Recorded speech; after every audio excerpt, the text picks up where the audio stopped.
budget last time. Hey, Bill. You guys had a nice flight, right? Oh, yeah. Have you ever been out that way? No. It's right along the Susquehanna, Columbia, PA, up to Falmouth, PA. It's like 14 miles out. All paved over. True enforcement, technically it starts in October, and then true enforcement when the fines issued would start in April. Yeah, We are in like Which the one? education. it's the Northwest River something trail, Columbia, PA, from Susquehanna to, It has not been. July for signage. Yeah, we've been on a lot of them, haven't been on that one yet. yeah, it's an hour away, hour and 10 minutes.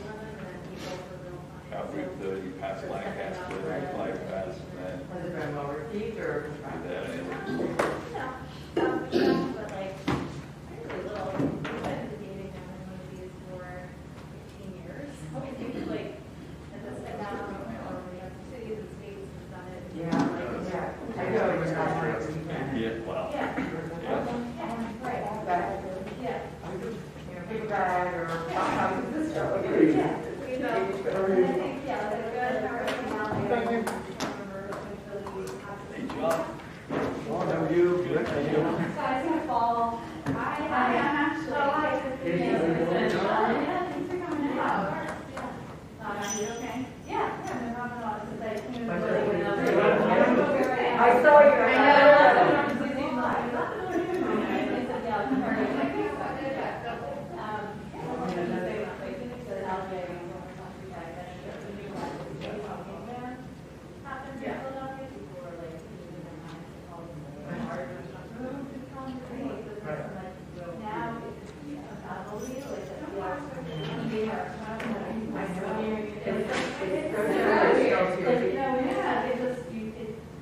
it's a new thing, and with these new changes, and then, you know, within a year, it's like, Whatever. so, yeah, so I think a lot of the questions you're gonna have to be fielding tonight, board members and members of the public, is like enforcement, how do you actually have the, you need to do that, and like how we do businesses before, and how we kind of get that, at least understand how we work with them,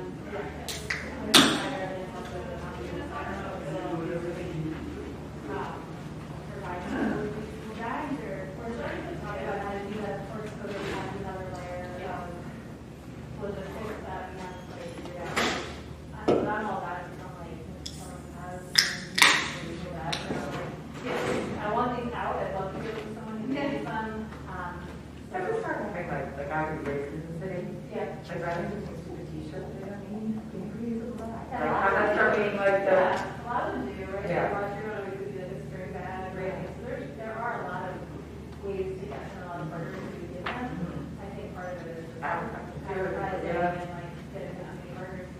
I was like, you know, my office serves as a like for a lot of things. And like years, like about the years, so we do like a, just like cycling, but that's awesome. Because I've been looking for a place to recycle. It's like, moms, people moms, Moms Organic, it's like a chain of whole food people in the chain. And they have done like lobby, they have gifts for eyeglasses. What do they do with that? They have sent RFI places. Okay. I also, when we were getting like this money, I would just do them, I have a bid with a company called Graphic Recycling. And they do all sorts of weird stuff that you can't do. Was that when I got to Casey last? Yeah. Yeah. Something like that. There are like outlets you can do that here. Yeah. Like offer it, but I don't know. Yeah, there are. You guys have trash content that you can do it, but. Yeah. But yeah, we can never really cover our bags off, and we have to wash them. So is he, And then like that's what they start talking about, like our real wash. Bags, dry them, and then redistributed. Yeah, but we want to What do you do? yeah. What is your background?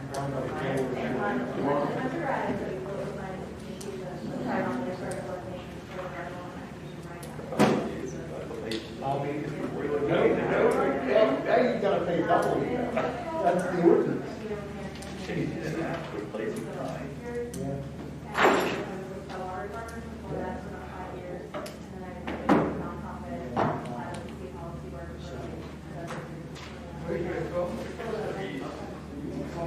I was started to want me to finish this post. Thanks for coming.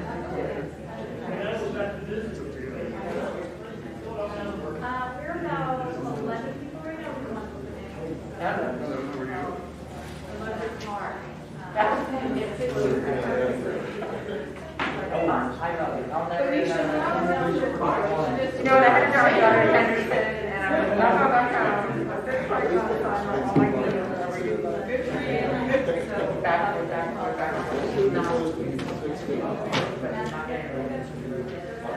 like, part of like, in case it goes back over here. Oh my God, part of My daughter has 4 times to do her test. I went to 3 different locations. That's getting information from all the other people. We can learn this place out in Lancaster. So she actually got crazy because the whole world was in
I'll be going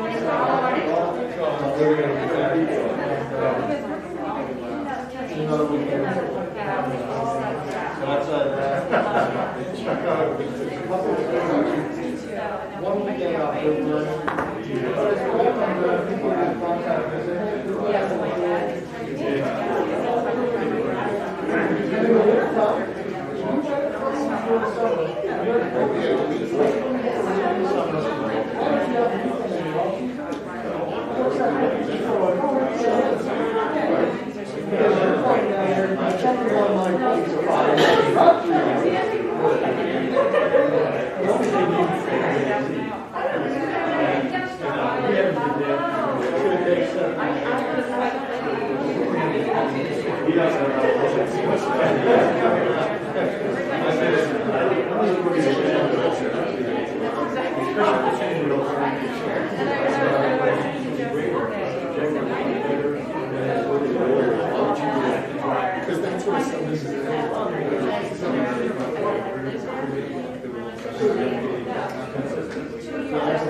go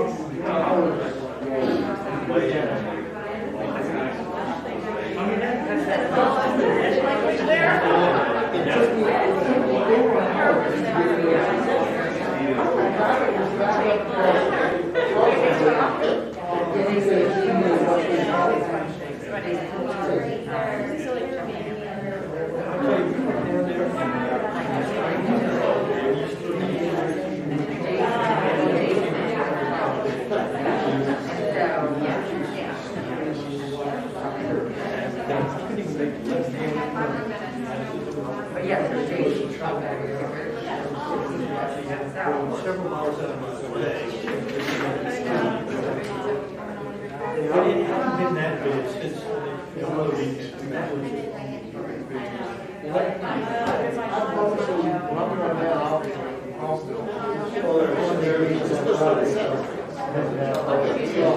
It's actually next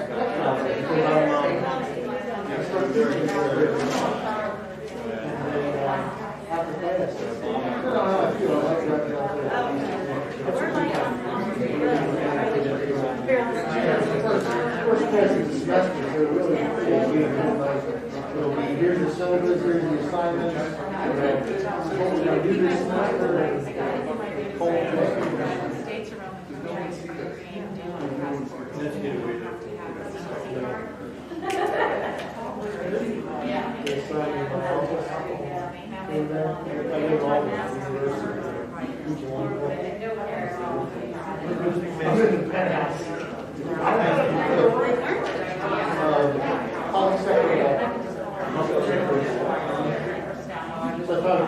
Administrative process. Including analysis of developing all things like that. There'll be some constitutional stuff involved.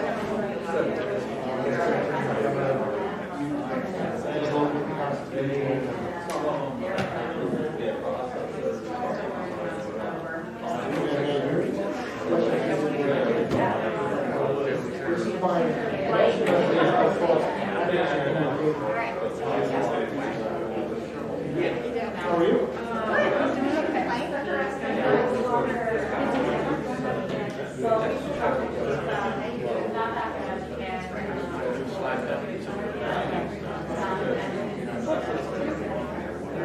We're going now another 3-4 years.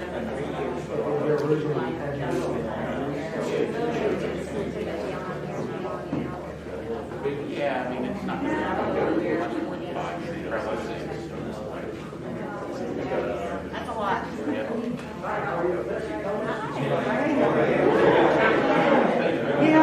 we'll talk about that.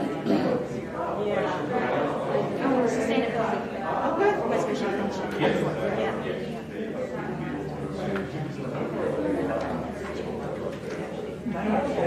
Good to see you. I'll see you.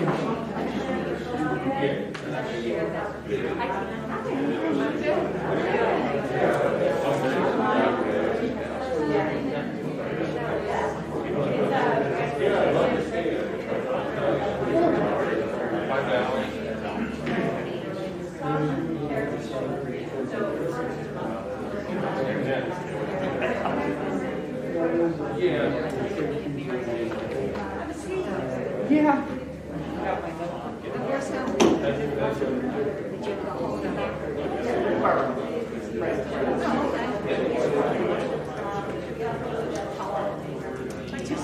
Hey, Margie. Hi, John. How are you? Oh, is that right? I can't find it. That's true, you can. Wait, 6 years.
Yes.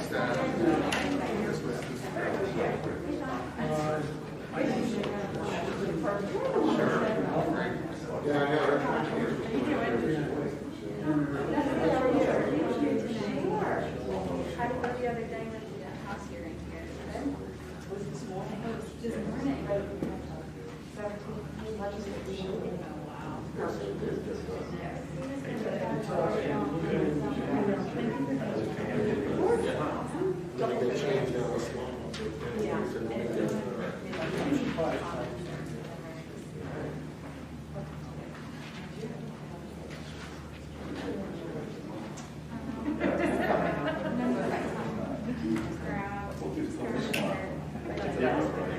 Sean, you're actually moving in that direction. You just get it back a little bit. Pretty soon I'm not going to say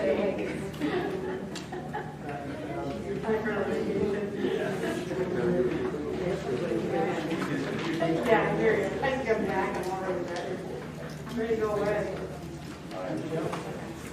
This place is united, so people are going to wait and just quiet. Good evening, everyone. Welcome to the West Goshen Township Board of Supervisors August 17th, 2021 meeting. Before we start, I just want to make an announcement that because Chester County is currently an area of significant transmission for COVID, we are requiring all attendees to wear a mask while seated or moving around. If you wish to make a comment or ask a question, please raise your hand and I will recognize you. You can come up to the microphone, and if you wish, you can remove your mask at that time. So thank you for that. So if you wouldn't mind, please stand and join me in the Pledge of Allegiance. I pledge allegiance to the flag of the United States of America and to the republic for which it stands, one nation, under God, indivisible, with liberty and justice for all.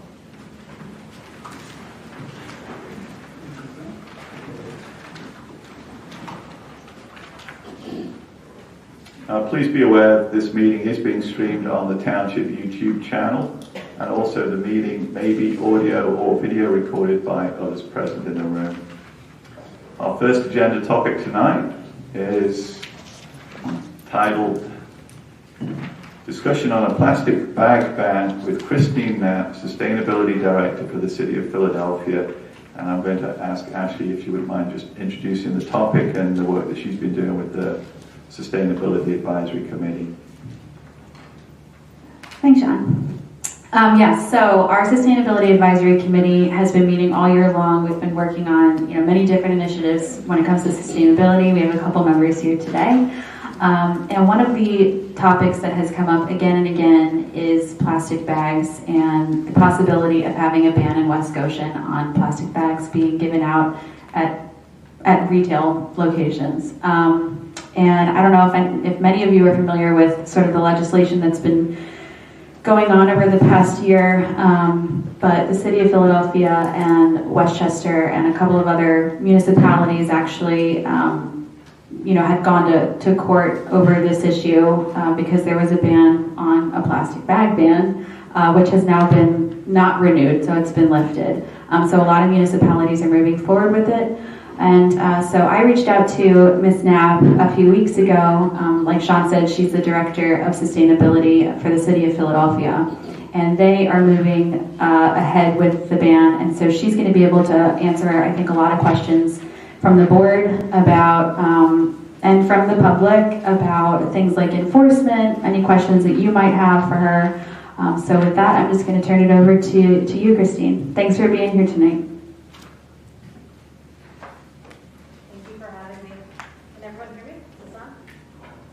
Switch on it there at the top, just slide that up, I think. Is that on? That's on.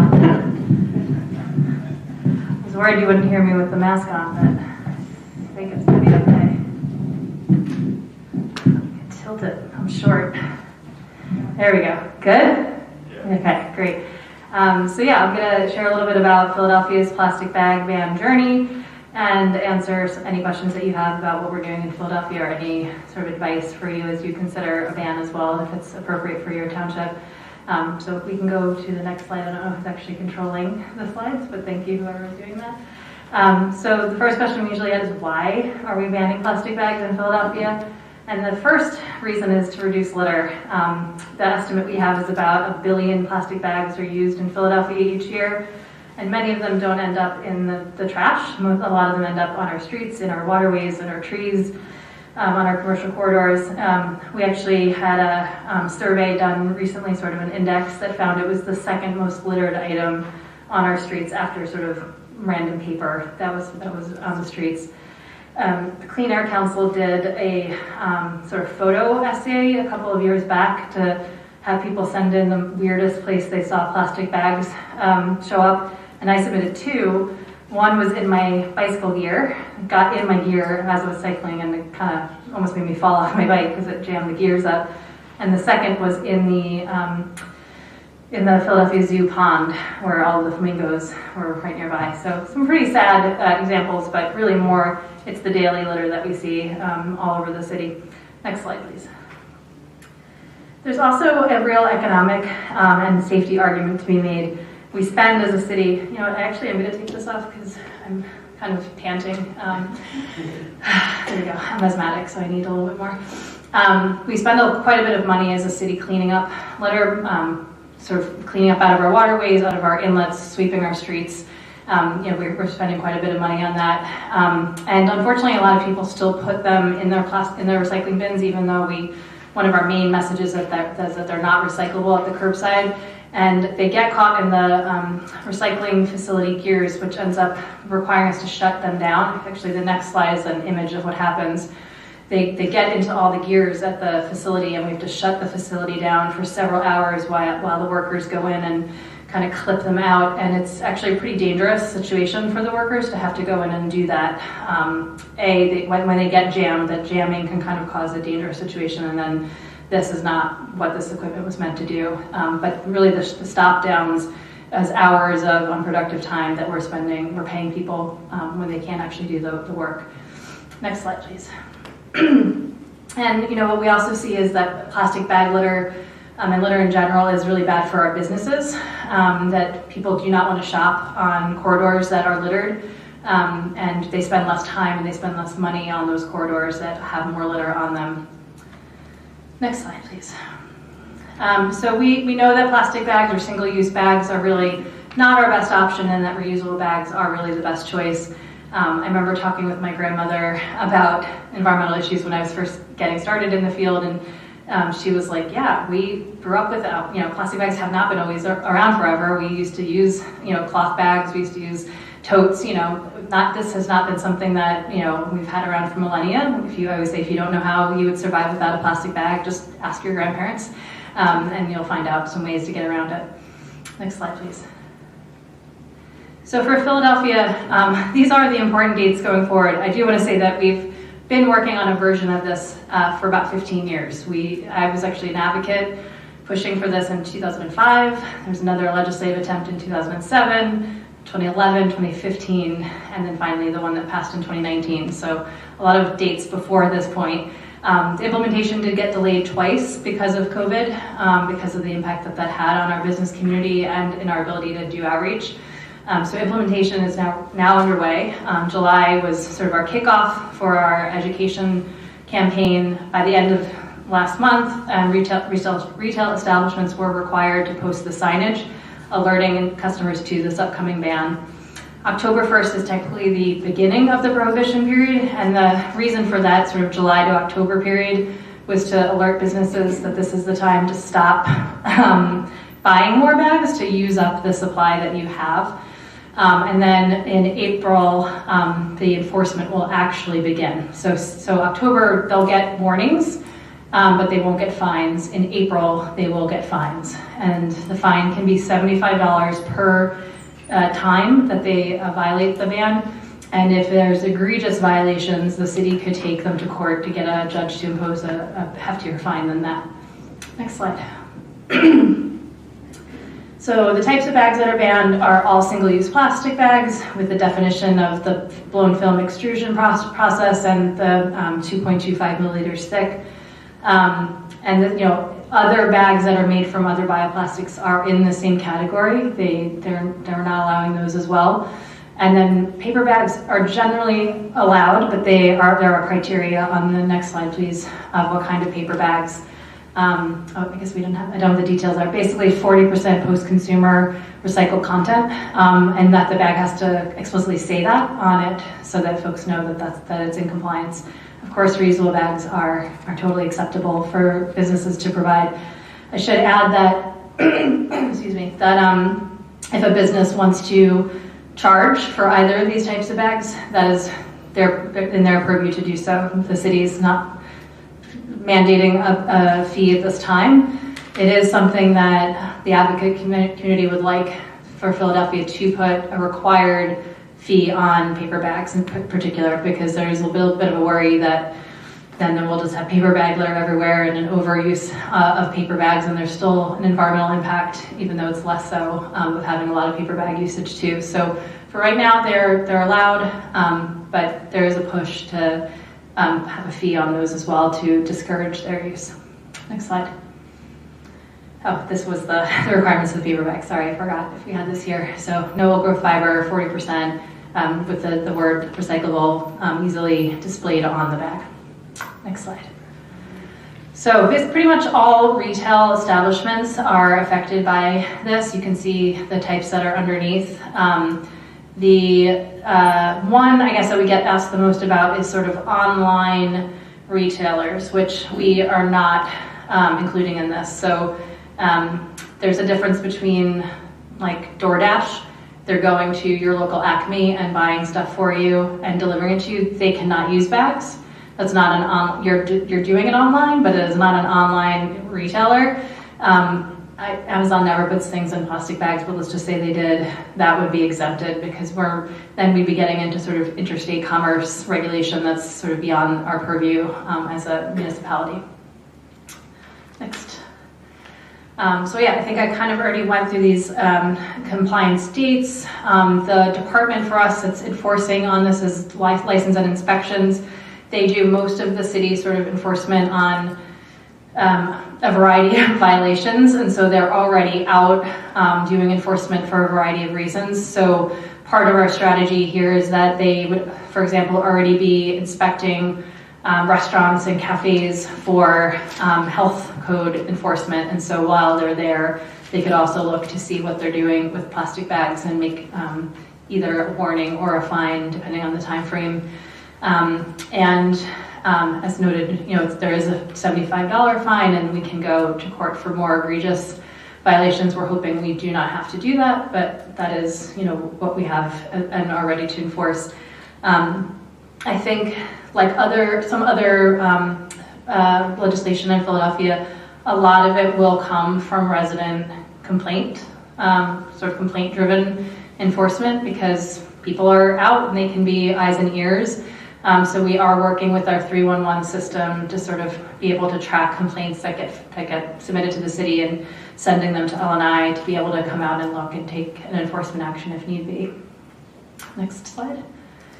As I noted, businesses can decide whether to charge for a bag that they do give out or not. And again, all bags have to be used up by October 1st. So that's our sort of stock inventory warning time. Next slide.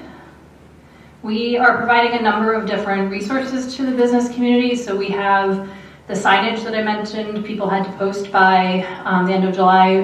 They don't have to use our signs, but we made signs to just make it easier for them in 8 languages that are available for download. And there's also an FAQ that we have in 8 languages, also available for download for any business that would like to use it. Next slide. Printable FAQ. We have a whole website now filled with resources. We have a compliant bag vendor list, so any business that doesn't know how to get paper bags or wants to order reusable bags to give out or to sell, we have a list for them of how to go about doing that. We also did a presentation that is literally this presentation for the business community. We did 3 of them hosted by our Commerce Department. And we recorded one of them, and that is also up on the website, so anyone can watch basically me do this presentation if they have questions and want to see more details about it. And next slide. So we do have this digital media campaign for BYO Bag PHL. We're trying to rebrand this as not a bag ban, but as a BYO bag, program. And so we do have this digital media campaign that was done in collaboration with the Mural Arts, who many of you may know. You see the beautiful murals all around Philadelphia. They have a program called Trash Academy that really works on sort of educating and reducing trash, and they made some of the signs that's on the right. There's a bunch of different versions of them. They're on our Link PHL digital kiosks and bus shelters. We're doing a lot of sort of social media campaigning across all of the city's departmental platforms, including the City of Philadelphia accounts and the mayor's own accounts, to get more information out. And then, of course, the stores themselves, putting those signs up was an important point of information. And I've been doing presentations like this for a variety of different chambers and business associations to get the message out. Next slide. And that's it. That's all I had for you, but I'm happy to take questions. Thank you, Christine. That was great. Board questions for Christine on the presentation or in general?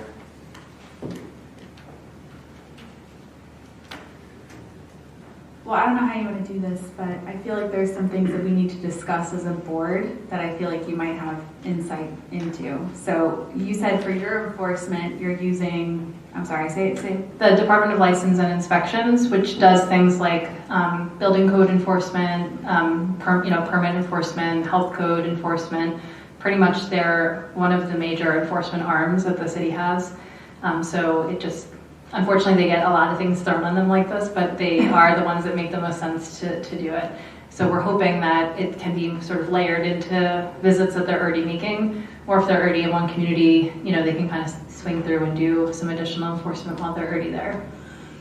So I see this as sort of a twofold process for West Goshen, and I'm curious to see what the board thinks too, because I think in a lot of ways, and you touched on this, we would rely mostly on people and their reports coming to us saying so-and-so store is still giving out bags, can you guys go look into it? And that's probably how we would be able to find out. But at the same time, so who does our restaurant inspections? Is it the county?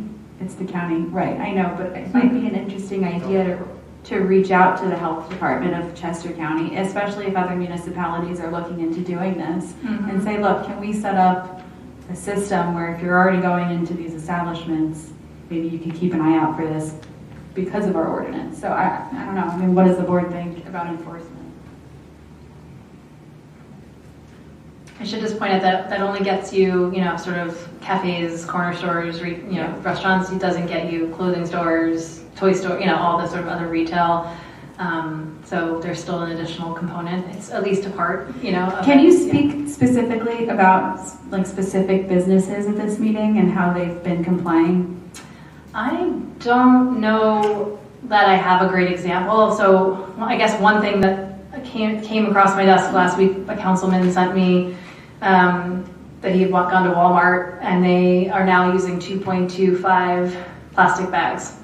So it looks like their way of getting around it was just to use the thickest possible bag outside of the exempted category, which is really not in the spirit of the law.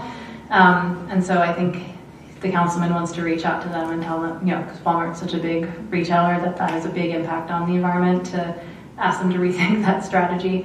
That's the only one I've seen so far. I think I've seen a lot of folks just saying, well, we're not going to do bags at all. IKEA has done bags for years. Mm-hmm. A lot of the dollar stores and discount stores, they don't do bags. That's one of the ways they keep costs low. So a lot of them, when they're in that sort of grocery space, there's already so many in that area that aren't doing bags. I think they're just probably leaning towards not doing them at all. And then I think the rest are just going to do paper. But I don't have a list of what everyone's doing yet.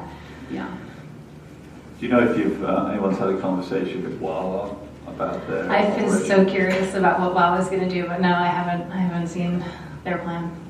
They do it in Avalon, the Wawa in Avalon. They just use paper bags to pay 10 cents, or people can buy a reusable bag from Wawa for 99 cents. So they're operating in a township in New Jersey that has.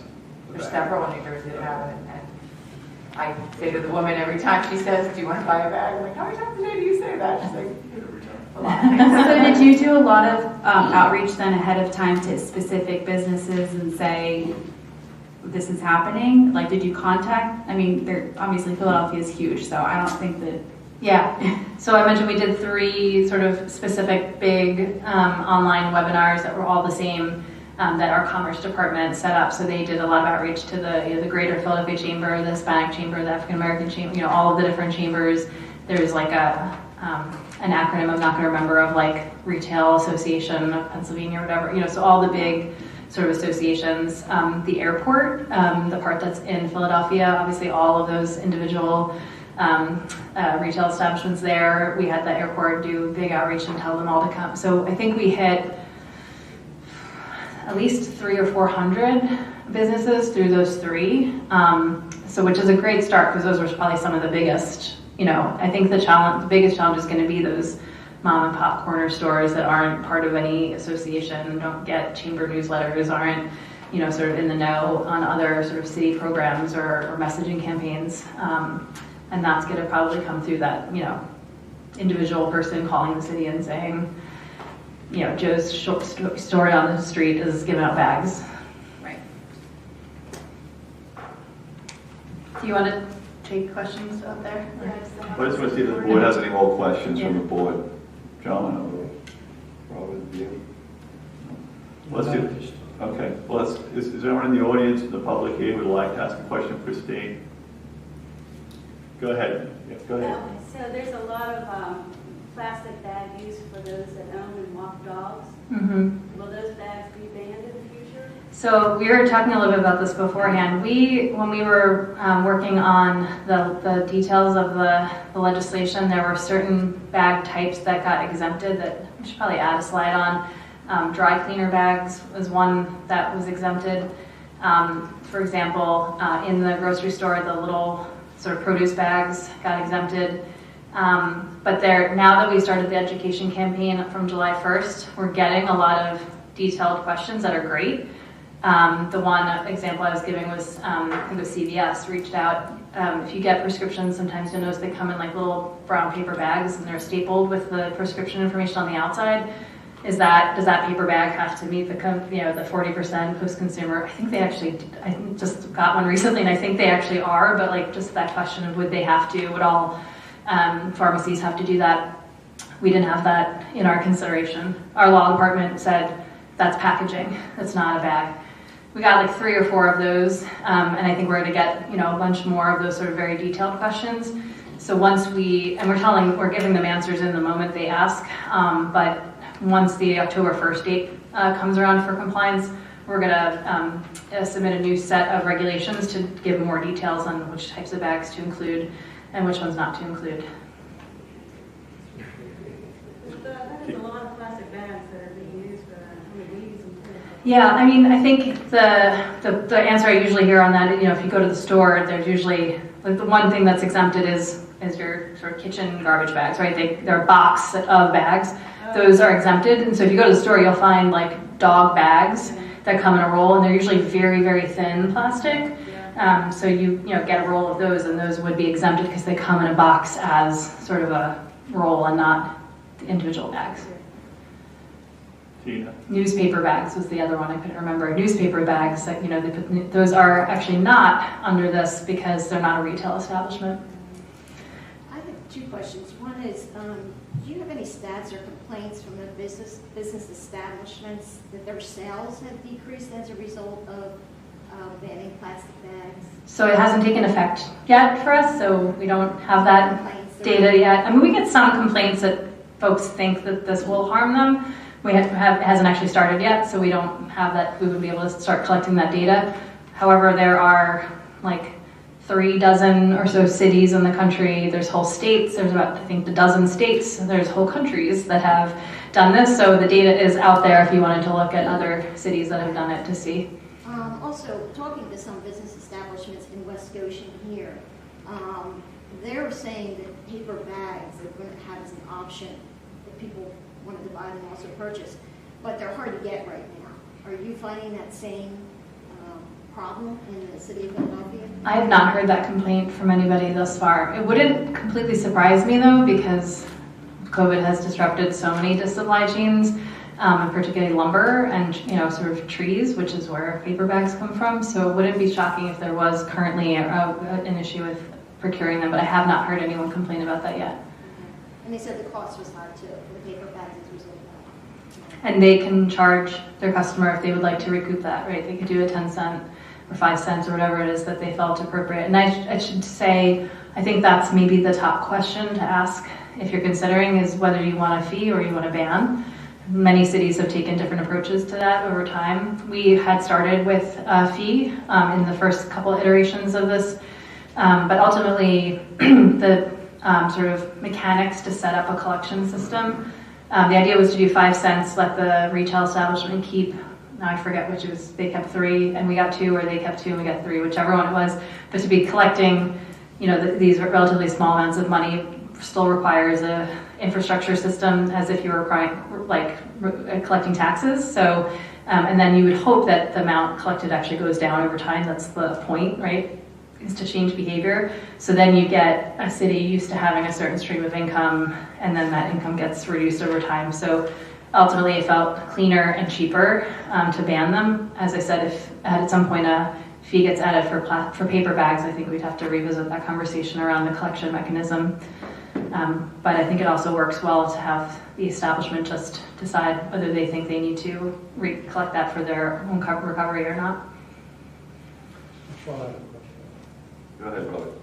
Hi, I'm wondering if you could give us an overview of what the educational and outreach to, I don't even know how many people are living in Philadelphia these days. According to the census, 1.6 million. So we can give us a bigger picture, but a picture that might be more reflective of what we would be able to do here. We have 25,000 residents right now. Yeah. I know there's been some conversations already about how we're going to put that outreach out there, but I'm curious if you could share some insights. Sure. Could we go to the one of the later slides, I think that has some of the outreach details. This one here, yeah. So again, like the digital media campaign, so social media is such a easy way, cheap way to reach a lot of people, relatively quickly. And because the city is big, we have other partners, who we can ask to send that message out to as well. So again, across city, so the Office of Sustainability, we have our own social media, but so does the Commerce Department and the Water Department and the mayor, and so between all of us, we hit quite a number of people. The kiosks that they're like sort of these digital billboards that are around Center City, and the bus shelters, are sort of major avenues to get information out. And then we're doing a mailer in all of the water department's bills. Like we'll go to every water customer in the city, which is 600,000, I believe, mailers. We're considering doing the same in the gas bill as well. And I think honestly the biggest one is probably going to be that sign that the retail establishment's required to put up. So if you're a regular, customer at Wawa and you see that sign up, oh, that's coming, or when you didn't see the sign and then the first day it goes into effect, at least they can point to the sign and the customer will learn there. So it's not going to be easy to get to everybody, but it's gotten quite a bit of traction already since 2019 when it first passed, and then since July that we kicked off the Real Education campaign. I think it's getting around.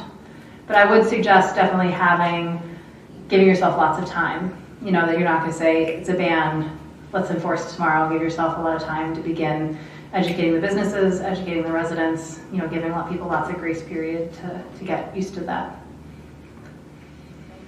John, you have a question? Yes, I did.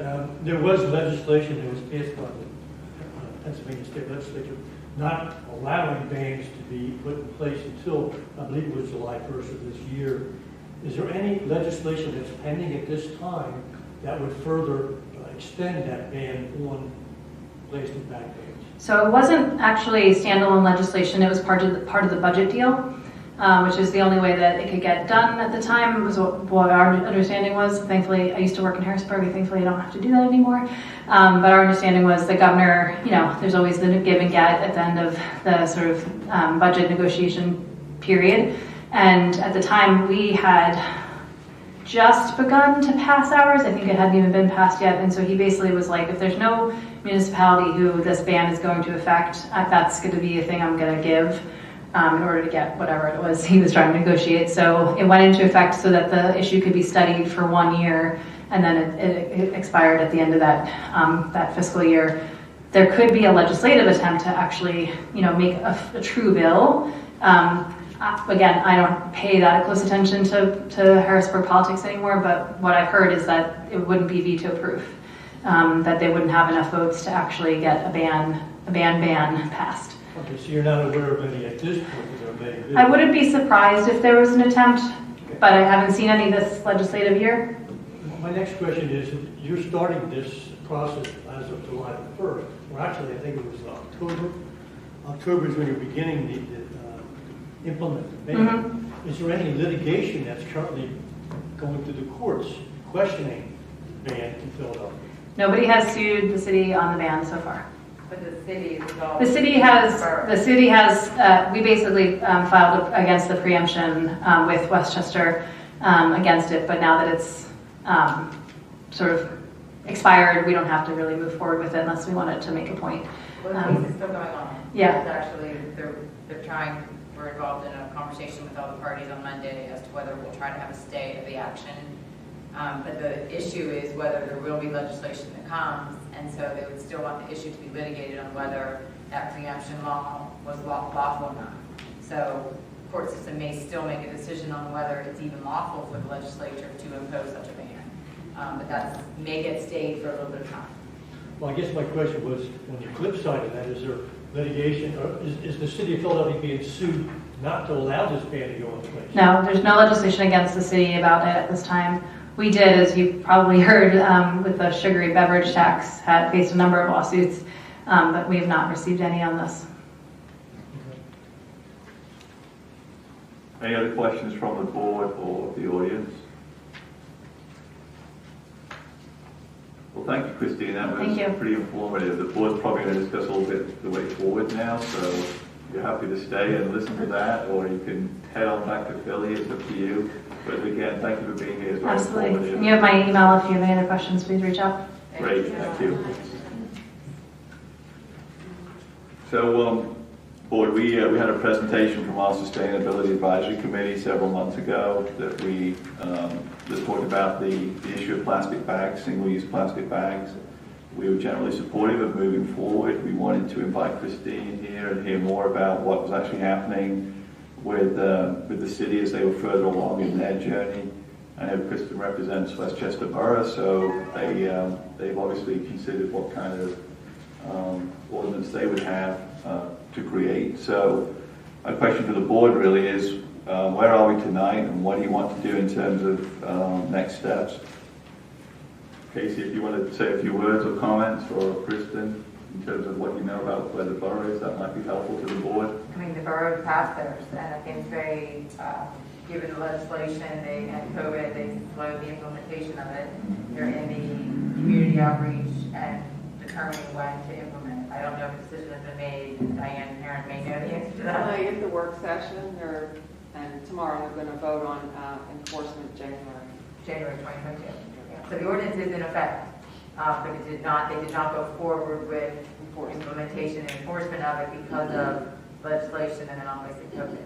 But as you said, they're probably voting tonight or tomorrow night as to when they will start to implement it. So is it correct to say that timeline's a little shorter than the city has in terms of the period for the education outreach and the warning period and then the fine period? Because that was quite several months for each of those 2 or 3 steps before they got to it. I think they already started to a certain extent on some education and outreach. But yeah, I can report back after we determine exactly what exactly what they're. I don't anticipate that they'll be issuing citations as of January 1. I think that they will talk about a more. It may be in effect, but they may delay the enforcement in terms of fining until a future date. Okay. Could we get copies of that ordinance from the borough? Yeah, I sent it, but I'll send it So again. can we make a motion then tonight to draft an ordinance for West Goshen to ban plastic bags? Because I want to make that motion. That'll be very easy for you, Kristen, because you've already done it once for Westchester, so I'm sure it's pretty simple to tweak that. So Ashley's made a motion. Is there a second? I'll second. Robin? Okay, thank you, Robin. So a motion and a second for to ask Kristen, our solicitor, to draft an ordinance to ban single-use plastic bags. There are several issues that would need to be considered by the board that would go into that. So obviously that's a kind of requirement and work with Yeah, you, I mean, Kristen. I had sent you guys a policy sort of memo on policy decisions, but what I could do is model it after the borough. And then, to the extent that there were decisions to be made, we could put in brackets and say policy decision, and you guys can all weigh in on that when you see it. Okay, that's a good way forward, I think. So are there any questions for the board on the motion from the board? No? Are there any questions from the public about the motion that's in front of us tonight? Margie? Hi, Sean. Hi. Just clarify, is this a motion to approve Kristen to write a policy that you're not voting on a ban Right. tonight? We're authorizing Kristen to spend some time and therefore money on creating an ordinance for this township to ban single-use plastic packaging. Okay. And then the vote actually will come. The vote on the ordinance will be, there's several steps, as you know, about passing an ordinance. We have to Public hearing.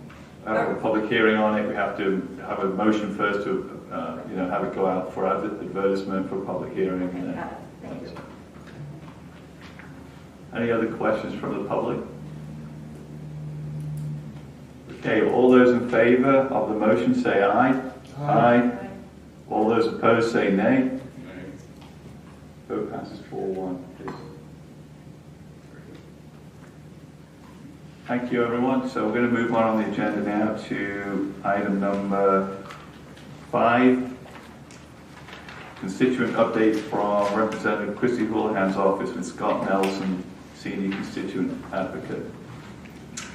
Thank you. It's so interesting to attend these meetings and see democracy happening at the local level.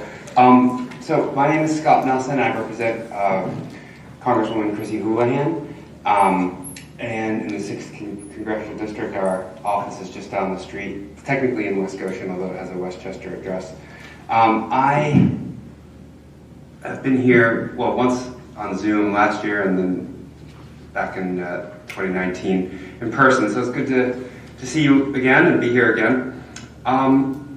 So the purpose of my visit tonight is to remind people, constituents, and boards of supervisors what we can do for you. And then I also have some updates from Washington on some of the things that Chrissy's been up to. But mainly, our main task is to help our constituents with the federal government. The federal government is a massive organization, and there are a lot of things that people are entitled to that they're sometimes not getting, like their tax refunds, or their Social Security, or Social Security disability, or VA benefits, all sorts of programs that exist that for some reason the federal government is not delivering those. We are your advocate with the federal government, and when we do cases for people, we usually get results. And just this year, since Chrissy took office or was resworn in January, we've returned $3.3 million to our constituents through IRS and things like that. So that's one thing. With municipalities, we can help with federal grant applications. So there's a lot of money that in any given year, particularly this year, even more since the American Rescue Plan was passed, that we've been helping municipalities that are seeking federal funds. We write letters of support for those applications, and we have a staffer whose job is to do that, and he's been very successful. So if there's some federal project that you're looking for, and I know up in Berks, Sinking Spring, we got them some money to redo their roads. It was like $2 million, like some interchange. So that's something that's available. Opportunities for students. We have an internship program, which is about 20 interns per year in our Reading office, our Westchester office, and our DC office. And these are for college students or people who have recently graduated college. Congressional internships are a great way to, it's a good thing for your resume, and it's increasingly they're getting paid, and also gets people on track to work in Capitol Hill or do other things that are interesting. And then lastly, for people who want to visit Washington, D.C., a lot of the museums and points of interest require tickets. The tickets are free, but you have to get them in advance. With COVID, there's been spacing and things like that. So we can get the tickets for you. Some tickets are currently not available, like White House tour tickets. We used to be able to get those. Right now, that's not open. Tours of Capitol Hill are not currently happening, but we're expecting that that's going to restart probably in September, hopefully. The big fence came down, so that was good. And then, if anyone ever wants a flag flown over the Capitol for them, the Capitol Police fly like 50 flags a day, and we can get that taken, we can get it raised at the end of the day, lowered, addressed to you, sent to you, and people do that all the time. All right. Lastly, in terms of the redistricting that's going on, that will be going on. So the census data just came in. Our congressional district was actually on the larger side. So the expectation is it will probably just be geographically expanded a little bit. We think that we will maintain representing all of Chester County. Maybe a little bit more of Berks County would seem to make the most sense, but who knows? But it's going to probably have to get a little bit bigger, but probably won't change too much. And then in terms of what, the benefits to our constituents from the American Rescue Plan, which was passed in the spring, it was a massive project. There were so many things that I'm not going to go through them all, but just a few highlights. $12 billion for Head Start, $36 billion for local school districts and public boards of education. That was mainly to deal with COVID. $13 billion for veterans' mental health wellness. There was $860 million for veterans' medical and prosthetic research program. We got $18 million to research and try to control the spotted lanternfly. I don't know if we're going to call it a crisis, or it seemed like a crisis at one point. Maybe getting better. We got almost $700,000 for Chester County Department of Facilities to install electric vehicle charging stations. Like I said, $2 million for Sinking Springs to realign the roadways. $4.1 billion for passenger rail improvement, most of that in the Northeast Corridor between DC and Boston. So we're in that, and we will benefit from that. $3 billion for state and local law enforcement assistance, and renewable energy. And I think I'll stop there. It just goes on for. There's so many things. It was a big bill, and obviously now the infrastructure bill is being talked about, so that has potential to benefit our community a lot. That's all I have for you. I have some cards that I'll leave with you. And if anyone has any issues they're having, or any questions, my email is on here. So, do the board have any questions for Scott? Just want to make a comment. You mentioned flags flown over the Capitol. Yes, sir. Houlihan did come here last week to present one of those flags to Chief Carroll in recognition of the service that our police department provides for our community. So she made that effort. It's great to see her here. Yeah, I saw the news coverage of that. She likes to do that kind of thing. She was up in, I think it was Reading the other day, giving an award to a veteran who's 104 years old, a World War II veteran, the oldest apparently living veteran from World War II. But yeah, anytime, if you ever want Chrissy to come in person, I'm sure she'd love to do that. Any other questions from the board? Are there any questions from the public for Scott? Well, thank you for being here. We appreciate your time tonight. Definitely. Thank you very much. Okay, next item on the agenda is agenda item number 6, presentation and adoption, possible adoption of revised investment policy statement for the township's pension plans. And welcome to Bob Holland. Bob is with our resident advisory board that helps oversee our investment advisor, which is Vanguard.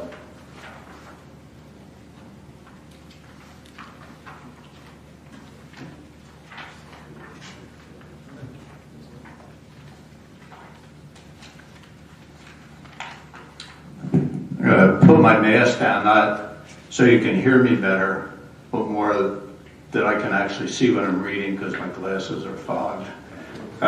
So I just wanted to just give a little introduction about, what this is all about. At West Goshen Township, we have 3 separate pension plans, one for the police, one for the administrative employees, and one for the sewer authority employees.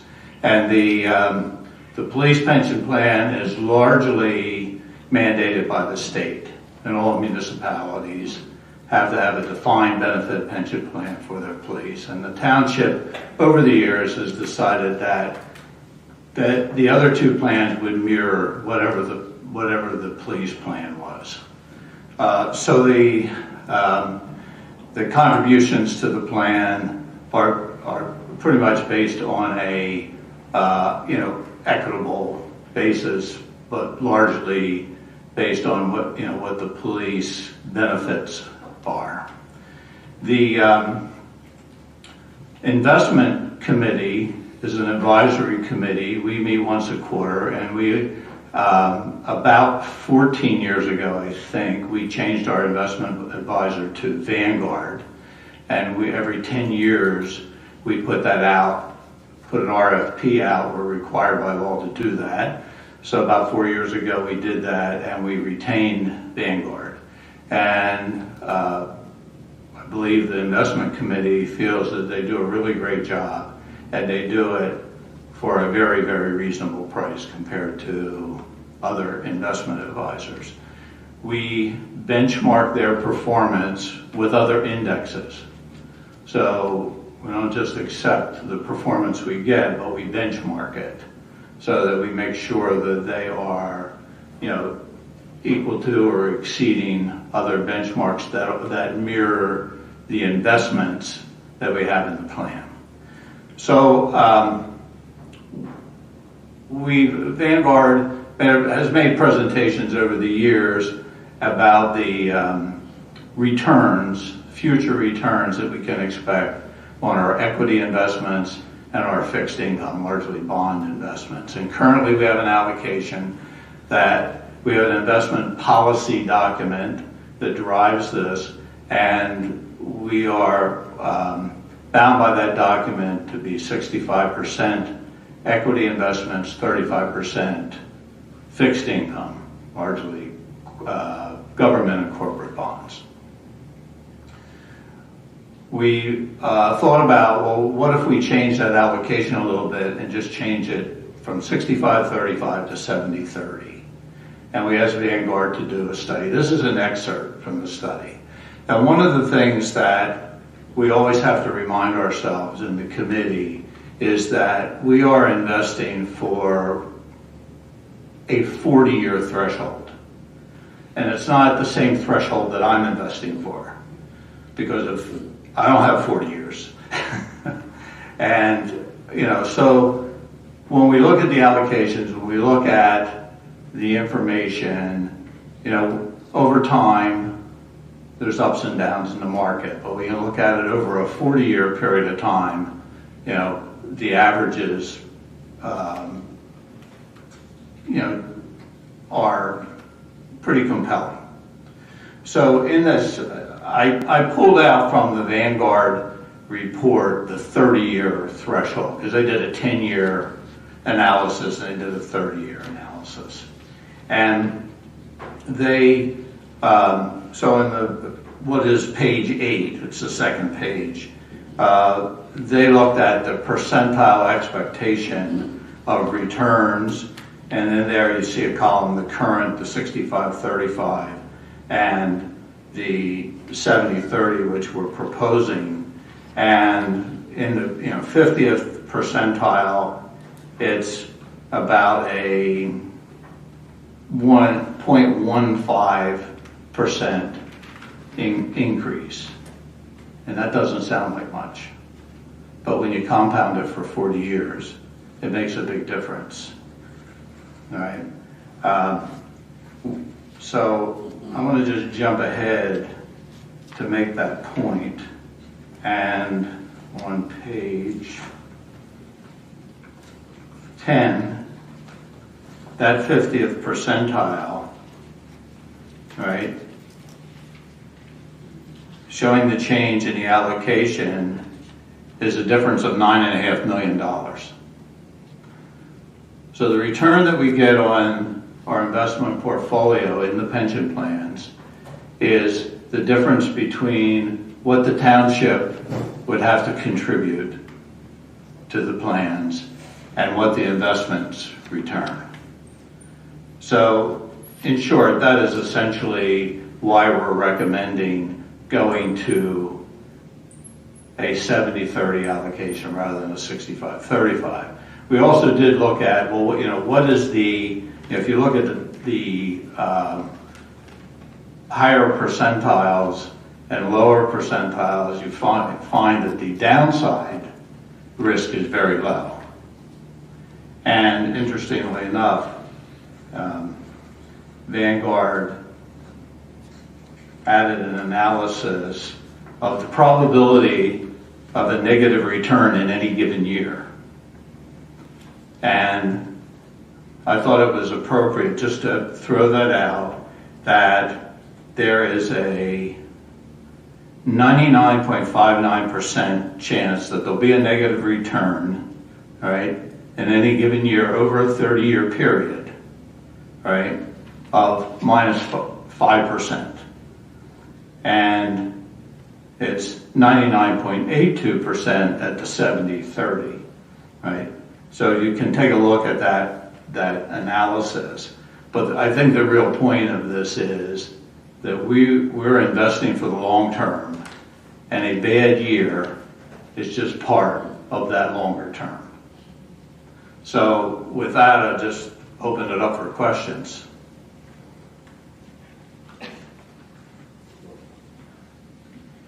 I just want to say thanks, Bob. I mean, the intention here is this, obviously this investment policy has pretty much been in place for quite some time. All we're really looking at tonight as a board is this request from the committee to shift from the 65-35 to the 70-30 ratio for the equity to fixed income investment. Right, and the committee's recommended that. Yeah, and obviously I've attended a couple of the pension committee meetings, so I'm fairly familiar with this request. I mean, one of the questions is, right now the market is at all-time record highs, so why is now a reasonable time to do that?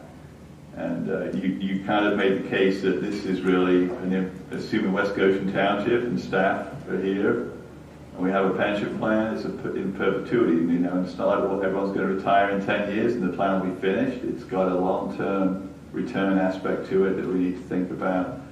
And in general, the kind of risk to reward is a proven factor. He gave us some of the numbers around the analysis that Vanguard did, and that most people can have access to public information around the long-term benefits of holding higher percent of equities when you don't have that requirement for making sure your retirement is safe with a short period of time, a fixed period of time. So I think I used this phrase before, when is the best time to plant a tree? And, it was 30 years ago, it would be good to be in 70-30. When's the second best time to plant a tree? And that's today. So, why not make the change? And hopefully, given the fixed income outlook is low for the next 10 years and the returns are still expected to be better in equities, even if not kind of the same level of returns that we've seen in most recent years. So with my opinion shared with you there, I open it up to questions from the rest of the board. Well, let me just answer Just a background question. You said there's three pensions here. We have one for the admin and public works, for sewer, and for police. Can you give us an idea of the percent funding for each one of those three pensions? I'm not all that familiar with the funding. I mean, we see the inflows and the outflows, and there's the township funds part of that, the state funds part of that, and then we are paying, currently paying pensions out of that plan. And, so there's inflows and outflows, but we're focused on the money that we have to invest. And we also are focused on the funding percentage of the plan. So we had a meeting with our actuary a couple weeks ago, and Casey helped me out here. We're right around 100% funded for the future benefits that have been earned by our employees today. For all three pensions? Well, there's minor insignificant differences between the three as far as funding. Like, one might be 99 and one might be 102, but there's not any significant difference because the township has always funded the plans with the similar methodology. Okay. As already mentioned, right now the stock market is at the height, breaking records seem like every other week. Is now a good time to be buying in high? Well, the question isn't so much about what we're doing today, but what we do today and how it will affect the next 40 years. So it's very difficult to say, okay, well, we want to time the market. And about 5 years ago, Vanguard did a study, I think it was from, the end of the Depression until the current day, of the investors' approach to timing the market and how they did. And it was that market timing has pretty much failed across the board. And, I think it would be unwise for us to say, okay, well, let's wait for the market to go down, because possibly what we have to sell, we're going to sell 5% in our bond investments to buy 5% in our stocks. How do we know that when the stock market goes down, that the bond market won't go down at the same time and we have gained nothing? I just seem to remember, as I get older, sometimes I find it easier to remember something that happened 10 years ago than what I had for supper 2 days ago.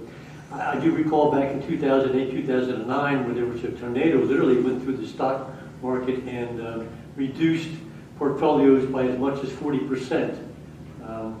I'm just a little concerned that we may be putting ourselves in that position where if there is a downturn in the market, we may suffer quite a bit of loss in principal in our active.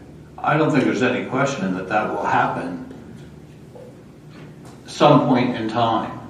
But because this is a 40-year threshold, this investment, if we take the time that you remember and compare it to today, we didn't have to sell our investments when they were down, and now they are up substantially.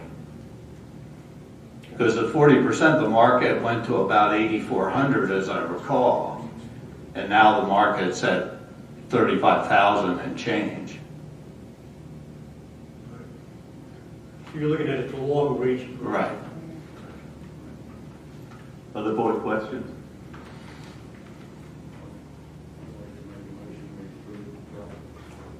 Okay, Hugh has made the motion to approve the revised investment policy. Is there a second? I'll second. Thank you, Robin. So a motion and a second. Are there any final board questions or comments? Are there any public questions or comments about the revised investment policy? Archie? Hi. My question doesn't relate specifically to this, so maybe you should vote first if I have an opportunity just to ask a general question about the pension. Okay, I mean, why don't just ask your question now? So. Okay. I'm curious as to why we don't combine the sewer employee pension and the admin and roads pension, and help me understand why we have some employees that will get pensions from both the sewer and the admin, even though they don't work with the sewer department. Okay. I don't know the answer to that. Maybe Casey, you have some administrative answer to it. Yeah, the move to back in 1998, thereabouts, the township moved to from an annuity to, which is the old Aetna contracts, to an investment committee with a supervisor investment committee to more direct the investments as opposed to an annuity. At the time, it was set up with 3 different plans. The police obviously has to be separate. At the time, the board set up 3 different plans. I don't know any history beyond that. Casey, the answer to that question is that the sewer authority is a separate entity from it, and for that reason. But the sewer staff are employed by the township. The authority does not employ anyone. So it's to Casey's point. It's just administratively set up. Exactly. That's why it was done that way, because it was a separate governmental entity that stood on its own, so that's why. But it's not. No, this isn't. It's not now. It wasn't then either. The sewer authority does not have any employees. It's never has. They are township employees paid for out of the sewer operating fund. This isn't anything to do with the sewer authority at all. Not at all. Yeah, Margie, it's basically an administrative arrangement that was set up in 1998. 1998, yeah. So, I mean, it's run the same way, it's administered the same way. The fees are based on proportion of the assets, so. Yeah, and then I'm just curious though, how are the employees going to receive when they retire? Some, just a handful, are going to get 2 pension checks, even though they don't work for the sewer department. Well, that must be a management level administration. They oversee both township staff in the various departments and township staff who are employees of the sewer. Their costs are allocated between departments in budgeting and for benefits and pay. So it's an allocation methodology. It's not 2 pensions for half the work. Well, I'm just worried that when the pension checks come, that it was allocated properly, where they're not going to. So we have a trust administrator that is responsible for ensuring that people get the right checks. We certainly know if they don't get enough for they're expecting, they'll complain about it. So we rely on our auditing, I guess. We rely on the actuary to do the calculations, and I've been here for 15 years. Jen Latcher's been here for 26. Knock on wood, we've never had an issue with a pension payment in that time. Thank you. No matter what. Okay, so any other questions about the motion to approve the revised investment policy? Okay, seeing none, so ready to take a vote. All those in favor of approval say aye. Aye. All those opposed say nay. Motion passes 5-0. Thank you, Bob. We appreciate your time tonight. And thank you for your work on the committee there. Good job. Absolutely. Yeah.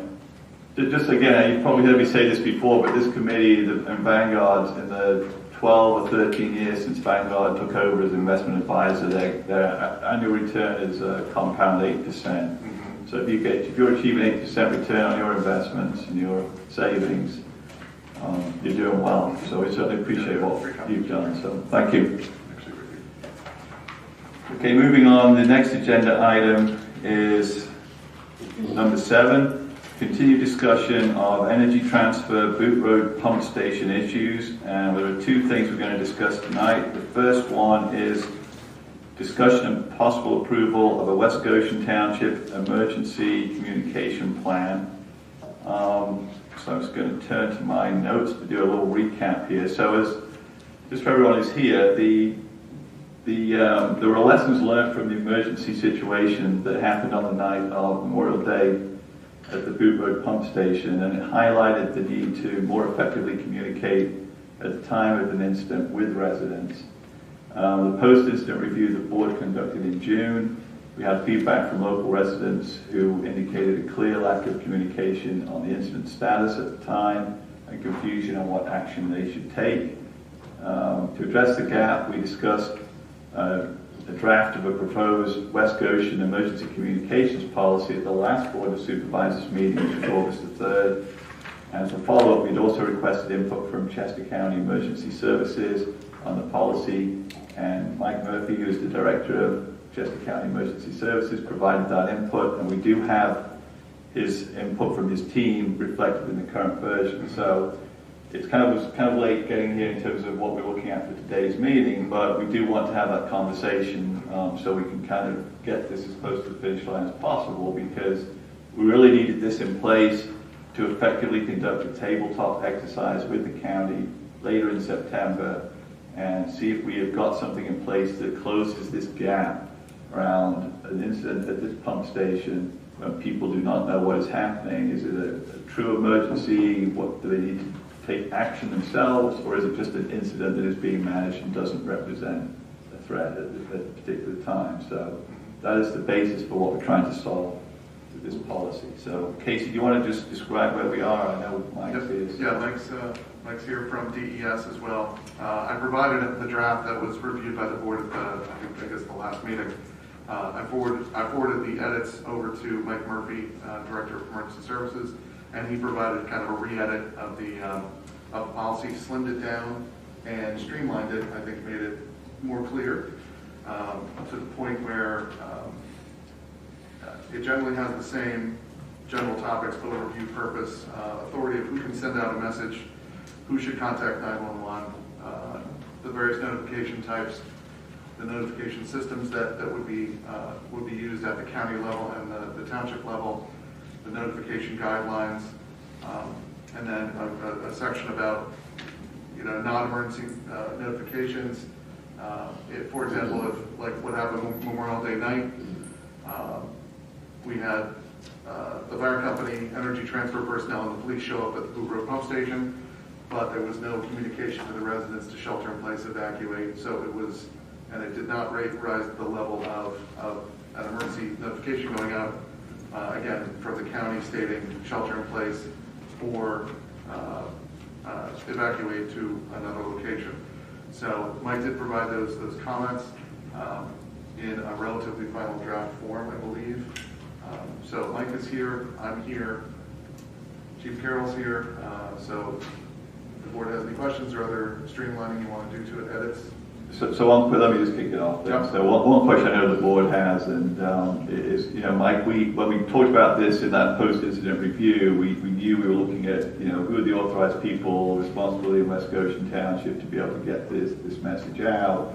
And, as part of that conversation and subsequent trying to work up this policy, we had talked about using our Connect CTY system, which we rarely use, but is available to us to notify residents of incidents within the township.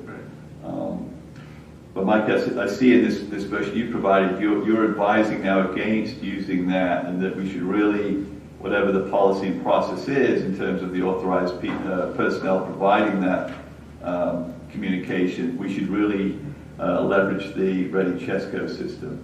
So I wonder if you wouldn't mind just explaining the kind of thinking behind that from your team.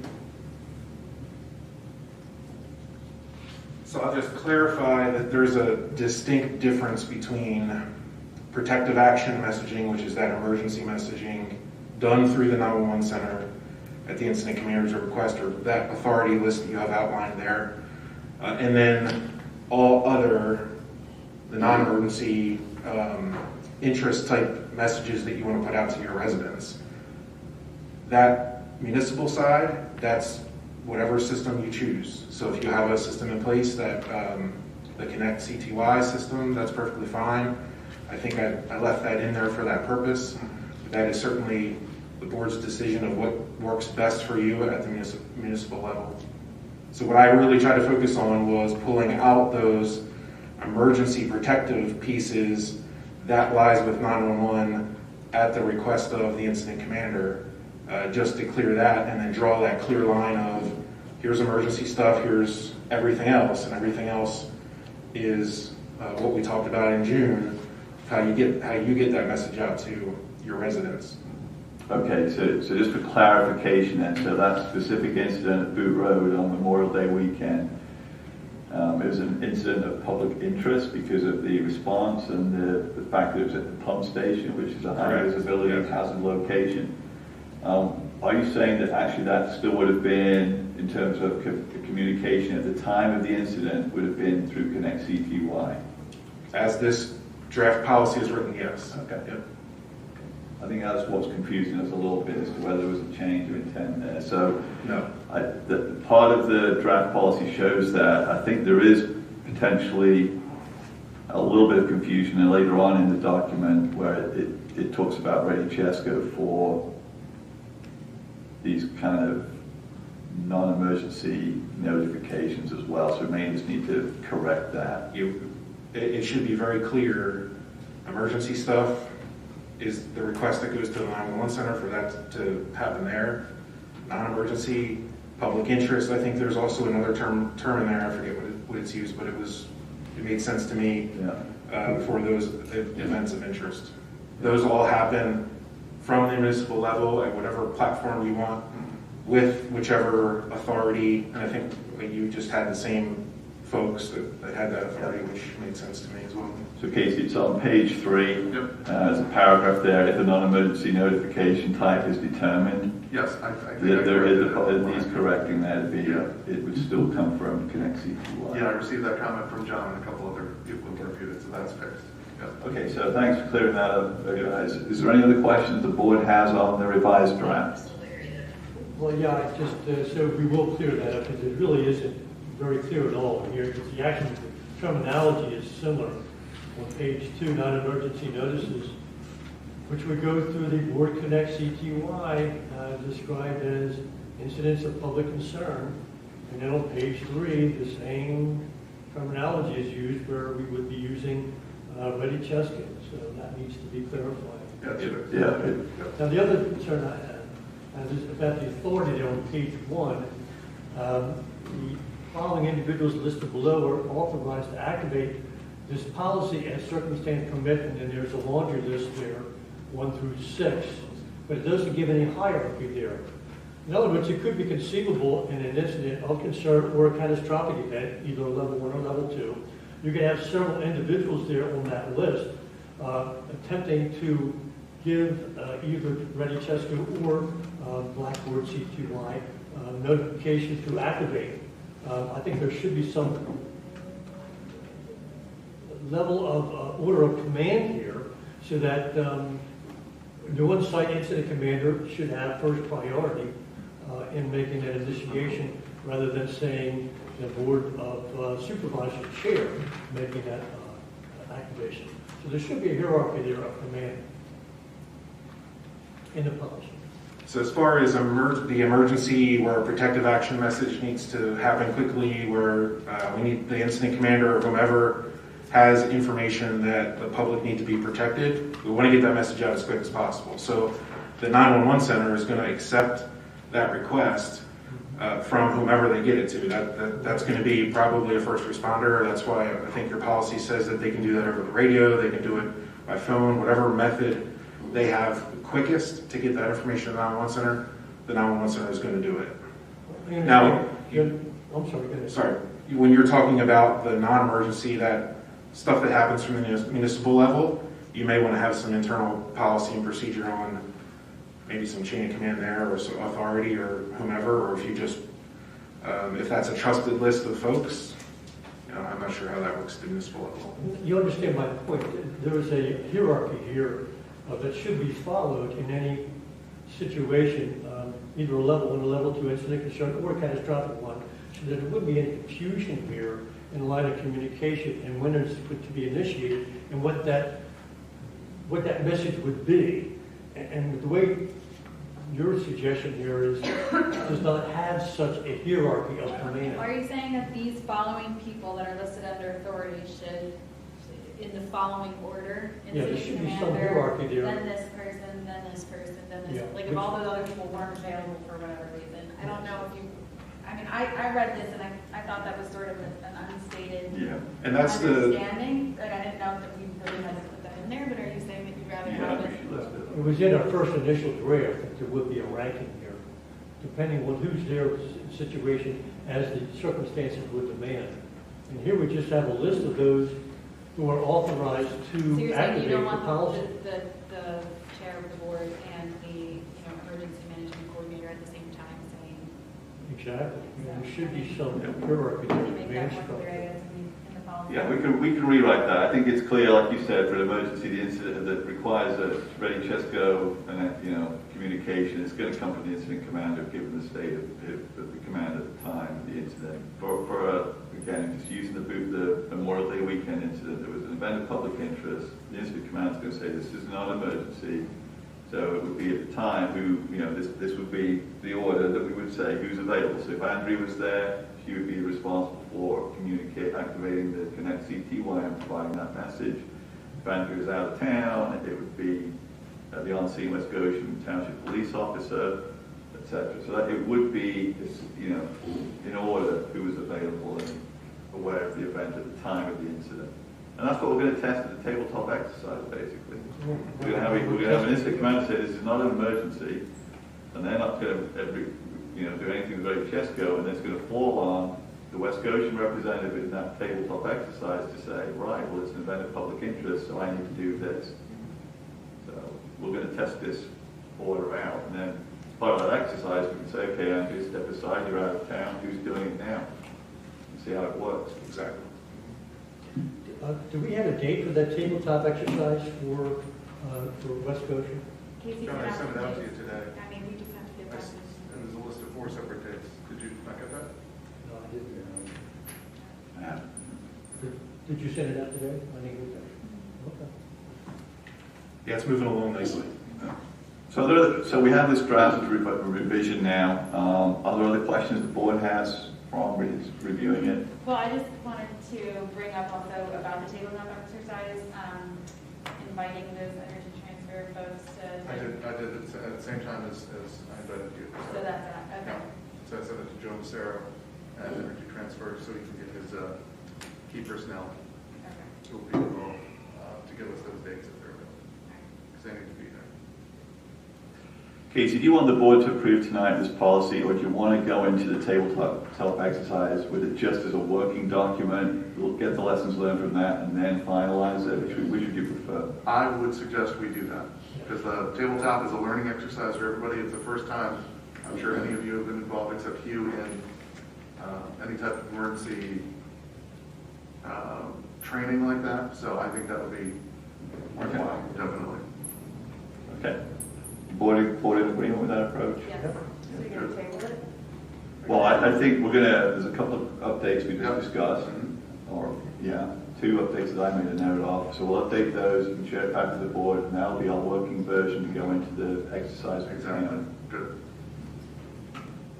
So I just want to open it up to the public now for any comments you have around the state of the draft communication policy. I know you don't have this version here that was late breaking yesterday, so Walker, you have your hand up. Can we get a copy, and can you sort of briefly explain how this thing's going to work? And where we have to go to be a member of it, to be part of it? So the initial... So we get notified? Okay, so there's 3 questions there, I think. The first one is, I don't know if you have extra copies tonight. Probably not. So... and I want to make the changes first anyway. So you make the changes. You're happy then to post it? Yeah, as soon as it's ready. Well, I want to have all of you review it one last time separately. And once I get the okay, then I'll post it on the website. On the energy transfer part of our website, yes. Wherever it is, the pump station part. Yeah. So, okay, so Walker's going to go there. Just got a couple of changes here. It's very similar to what you saw last time. It's just ordered a little differently, and we've got a couple of corrections to make to it. Yeah. The second question, I think, was around the exercise itself. So the first, no? How does this thing work? Do we sign up through the county, or do we sign up? Right, so you're going to be a registered, what's the word, user. So we're going to have an education campaign around how you register to make sure everyone in the vicinity is registered with Ready Chesco, so you get that information about an emergency situation where there's an action required by you, shelter in place or execute your evacuation plan, which we all hope never happens. And then there's the second one, which I think we've just resolved tonight, is the use of the township's Connect CTY system, so you have to register as a user for that. And again, using the example of Memorial Day weekend, that would be the one that you would get a text ping or whatever else saying it's an event of interest, but there's no emergency, etc. Or whatever the boilerplate language we're going to use to say, although there's a response and there's fire trucks there and police there, it's not an emergency situation. So I know you just put both hands up, which means you think there's two systems, and unfortunately, there are. Can I clarify? Sure. Well, it's certainly beneficial to be a registered user for Ready Chesco because there's a lot of good information that comes from that. You do not have to be a registered user to receive protective action alerting. So if it's an evacuation or shelter in place, that's going to get blasted out. You don't have to be a registered user, so you won't miss that. It certainly benefits to be a registered user. And then from the municipal side, like you talked about. Yeah, thanks for that clarification, Mike. I think, no, I think, and Sean touched on this, we're going to be having an education sort of campaign about people signing up for this, and really, I think it might be really helpful to move that button to sign up on like to the homepage for a while. Well, there's community alerts, it's right on the homepage. So it is up there, okay. Yep, So you then click when in you there and it's go- got Connect CTY and Ready Chesco. Okay. Sign ups right there. All right. Yep. Are there other questions from the public about the draft policy that we have, or for Mike, or what we're trying to accomplish here? Diane?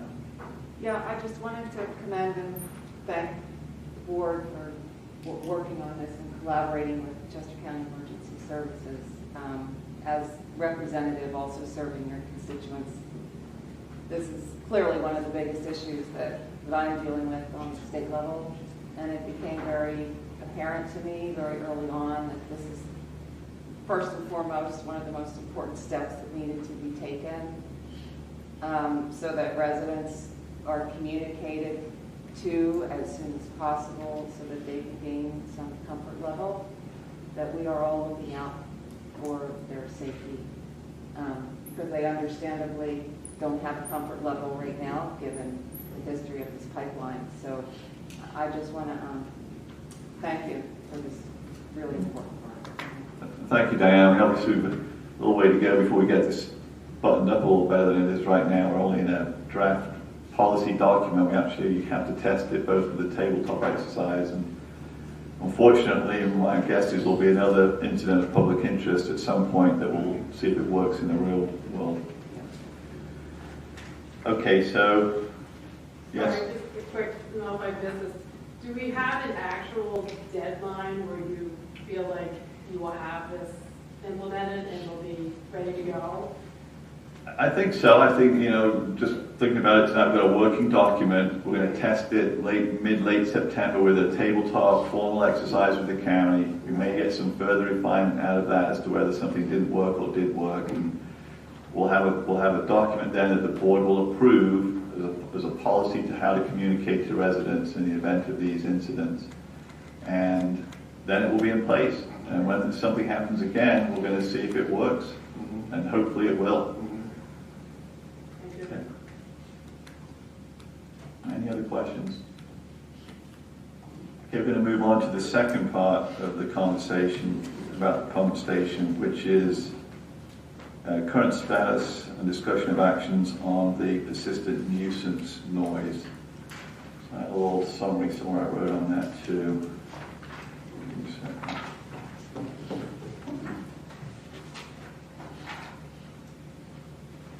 So obviously, we're very aware of the fact that certainly since the Mariner 2 line came into use, the noise level that the pump station emits is order of magnitude different than whatever it was with just Mariner 1 running and whatever corrective actions Sunoco, the predecessor to Energy Transfer, had done about that noise situation several years ago. So as part of the board's efforts here, we, on August the 11th, actually John and myself had the opportunity to visit inside the pump station with Energy Transfer as our host. We witnessed both ME1 and ME2 pumping operations, both lines were in operation, and we experienced the various sources of sound that arise at the pump station. I'm going to share you my opinion, and then Ashley and John can share what they learned. In my opinion, there are three main sources of noise from the pump station that result in the overall industrial operational noise that nearby residents experience.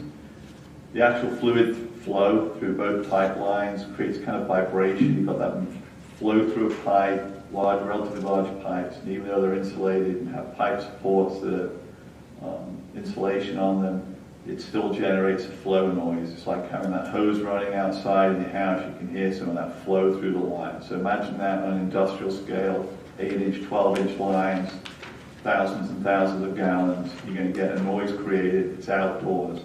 So that's one source of the noise. Inside the block pump building, so there's two buildings that house the pumps, one for ME1 and one for ME2. Each of those pumps are multi-stage centrifugal pumps, so they're big pumps. And they have variable speed drives with large motors on them. Those motors make a noise. And as the flow goes up and down, depending on what the requirement is and what they're pumping, you're going to hear different levels of sound. So it's a variable speed. You get, if the line's running full bore, both lines at the same time, you've got both of those large industrial motors running. It's very loud inside those pump buildings, and the noise does get outside of the buildings. And the third significant noise, in my opinion, is there are obviously industrial fans on those buildings that create a negative pressure on there. So you've got large fans moving air. So you've got both the volume of air being moved and the noise of those fans themselves. So each of those two buildings have 4 fans as well. The combination of those three things that varies creates that industrial hum and whine that you can hear. It isn't exceeding a decibel level in our township noise ordinance, but is a persistent nuisance, and I can understand how residences on Mary Jane Lane and those backing up from Victoria Lane. Sometimes, in addition to the actual loudness of the noise from the operation, you've got traffic noise on Boot Road, you've got wind direction and other environmental conditions which may affect how you hear the noise. But it is a persistent noise in a residential community.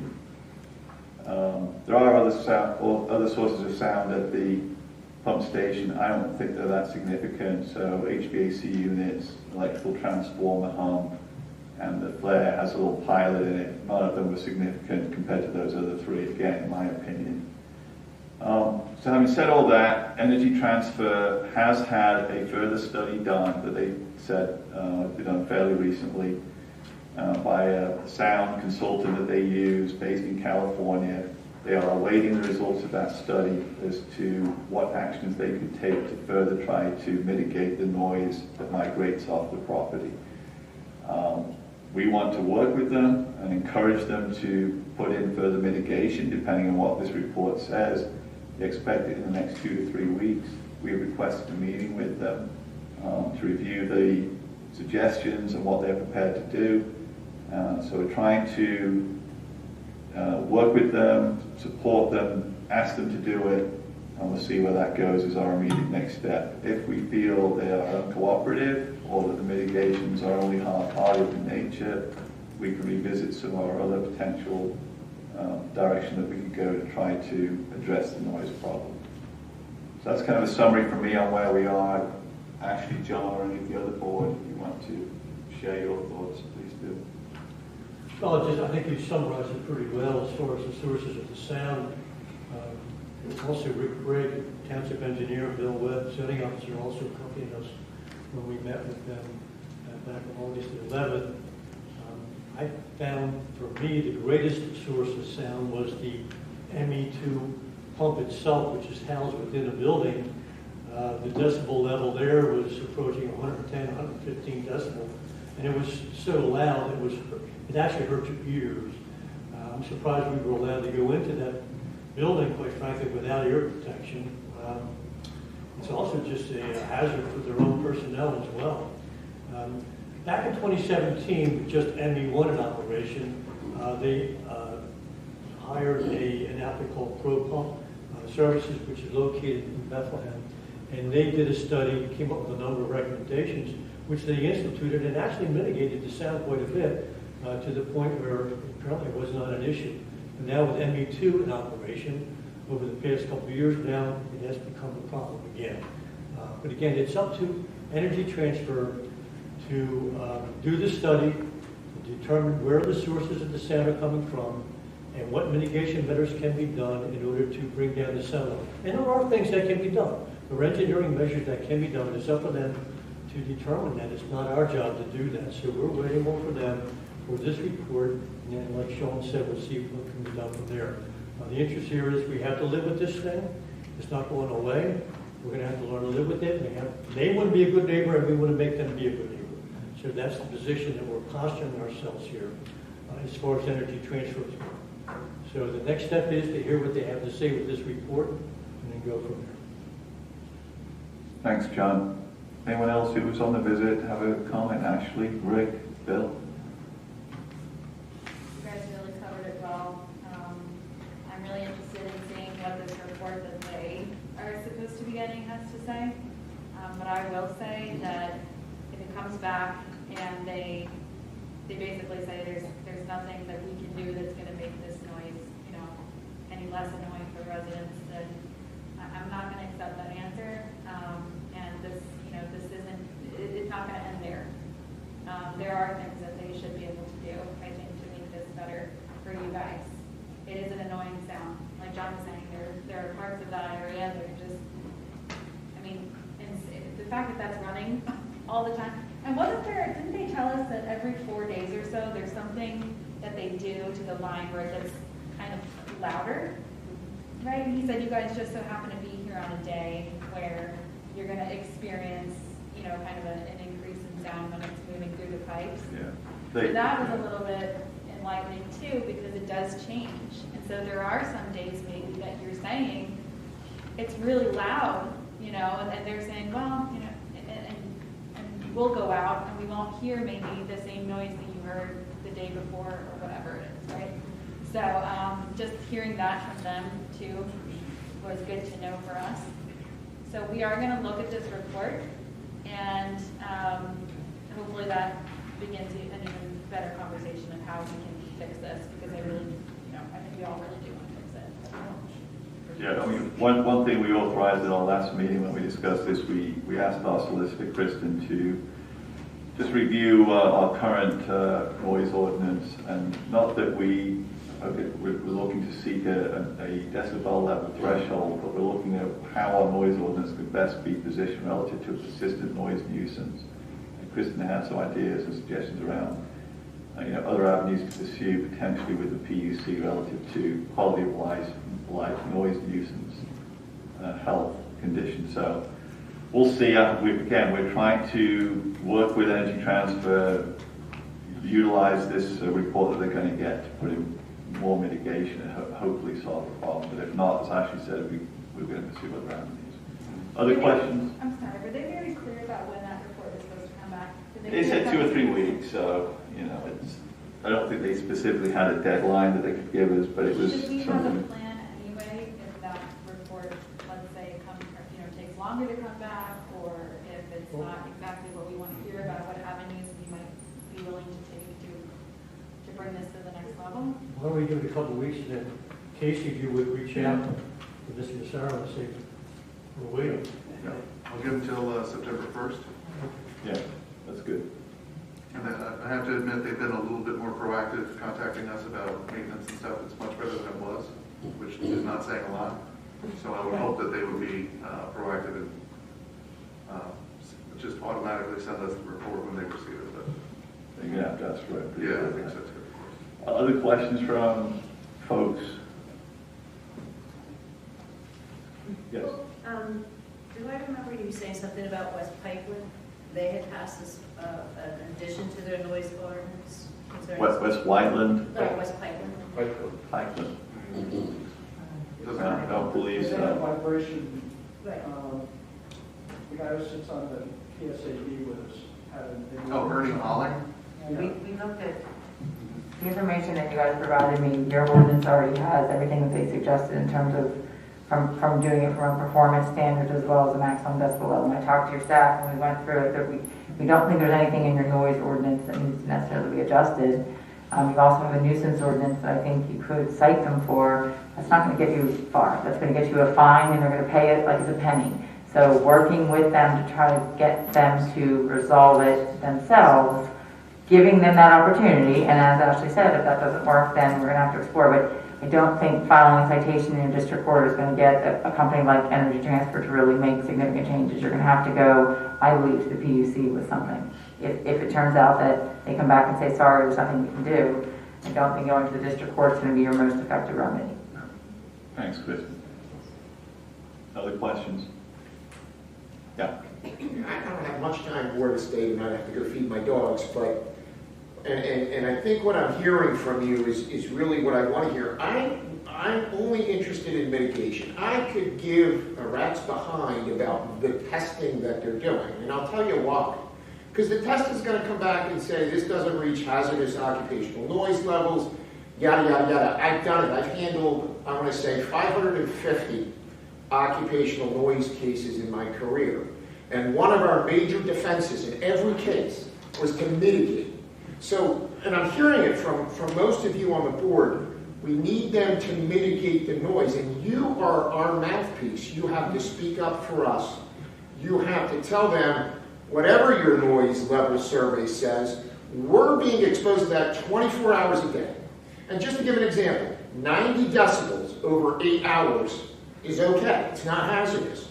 But we're there 24 hours a day. So even if it was 90 decibels for 24 hours a day, we're already hazardous. But I'm not even talking about it in terms of hazardous. I'm talking about hearing it. There are ways to mitigate noise. I don't care what the pipeline problems are, there are ways. They don't want to do it. You know why? Because it costs money. And they can easily say, here's a sound level test that we did, and these people are all crazy. They don't hear it, or if they hear it, it doesn't reach a level that we have to worry about. It's not an actionable level. And this is where you guys come in for us, because we need you to say, and I think, you know, you were saying it before, I don't care what your test says. These people hear it. You can mitigate the noise, implement mitigation procedures, because if I don't hear mitigation procedures are being implemented, I'm not going to come to any more meetings, because that's all I want to hear. I don't care about tests. And I think you can help us that way. Just got to be tough with them. Well, I hope we are. That's the message we left them after the visit was there's a noise here, it's persistent, it's a nuisance, we all hear it, we've been around all this plant, we've identified the sources, you've done a study, we know the guys showing us around aren't the experts, but you're going to get a report that says, here's what you can do on the sound, because that's what you asked the consultant to do. So what is it, and show us what it is, and tell us you're going to fix it. That's where we are. Can I ask a question? Sean, they're not doing a report to tell you what the sound is or what the levels are. They're doing a report to tell you potentially how to mitigate it. Is that, am I right on that? That's how it was explained, but again, we don't know until we see it what actually comes back. And also how they're going to handle it, because if the report comes back, you need to put in a different drive that's a lot quieter, and it's going to cost you, you know, $200,000. We may not see that as something they think is a reasonable mitigation, and that's to this gentleman's point. It's where we say you need to do it. Anyway, thank you. Other questions? Okay, thank you very much, everyone, on that. So we're going to move on now to agenda item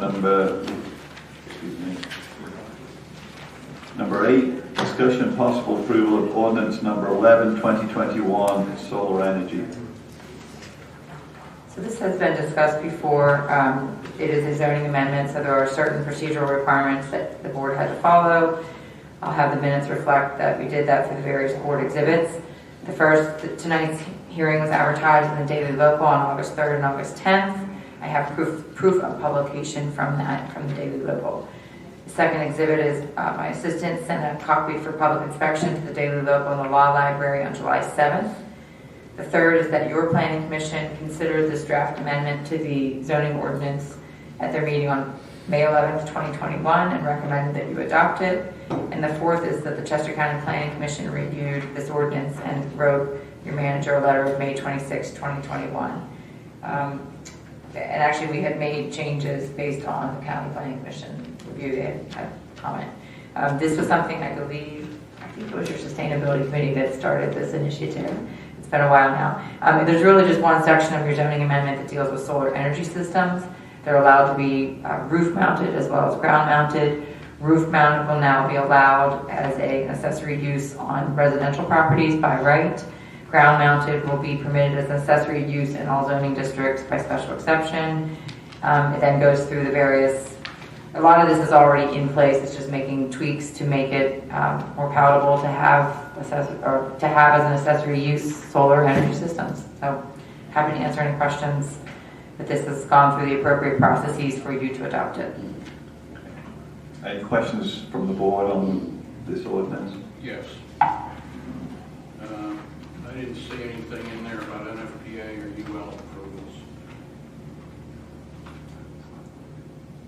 Yeah, I mean, the rooftop and ground-mounted solar arrays on page 2 have to comply with all applicable industry standards. ANSI, Underwriters Laboratory, International Standards Organization, ASTM. But this is a zoning. So to the extent that there are building code requirements, then that's a building code issue and will be handled through the building code process. Yeah. I'd like to make a motion to approve this. Thank you, John. Is there a second? I'll second. Thank you, Ashley. Any other board comments or questions? Do you have any other questions? I'm not comfortable with the roof aspects of it and the potential that the firemen needing to ventilate buildings that are burning. There's really not a provision in there for it. I'm just not comfortable with it at this point. I don't see any. Does that exist before today, though, with the roof-mounted system? Is this ordinance changing that situation anyway? I don't understand. Well, if someone has a solar roof-mounted panel today, that situation described or concern exists irrespective of this ordinance, correct? We're not allowing something in this ordinance that's not already permitted today. We're changing minor things from what's in the zoning, but today a property owner could have a rooftop solar array. They'd have to get a special exception. And I can't speak to the building code requirements, but I think that there are protections in the building code that would probably address your concerns, you. I'm not comfortable with it because I've heard some really horror stories about people fighting fire and getting zapped. So maybe John could answer something on that. Well, there should be safety disconnects as part of any installation, Hugh, that would be done on the rooftop or even on the ground would have to be passing inspection. And the inspector would make sure that it would follow all the requirements in PA 70 that would be grounding as well as other provisions such as safety disconnects in the event of emergency such as a fire, where the installation would have to be shut down to allow emergency responders to deal with the situation. So again, that should be done by the building inspector and by the electrical inspector and before the installation will be allowed to be put in operation. Okay, so it really comes under a different ordinance area. And a different enforcement agency, really, it's your inspectors. Your electrical as well as your building code inspectors that should ensure those kind of provisions are in place. Thank you, John. Any other board comments or questions? Are there any public comments or questions? Hang on, Tina, you asking a question too? No, I was just going to make a comment on what you said. Relative to the regulations, I think when we were drafting it, we wanted to be generic in the regulations because you can't specifically list every regulation. So we were generic in the language that we used. Otherwise, you'd have to list every single regulation out there. By reference. Because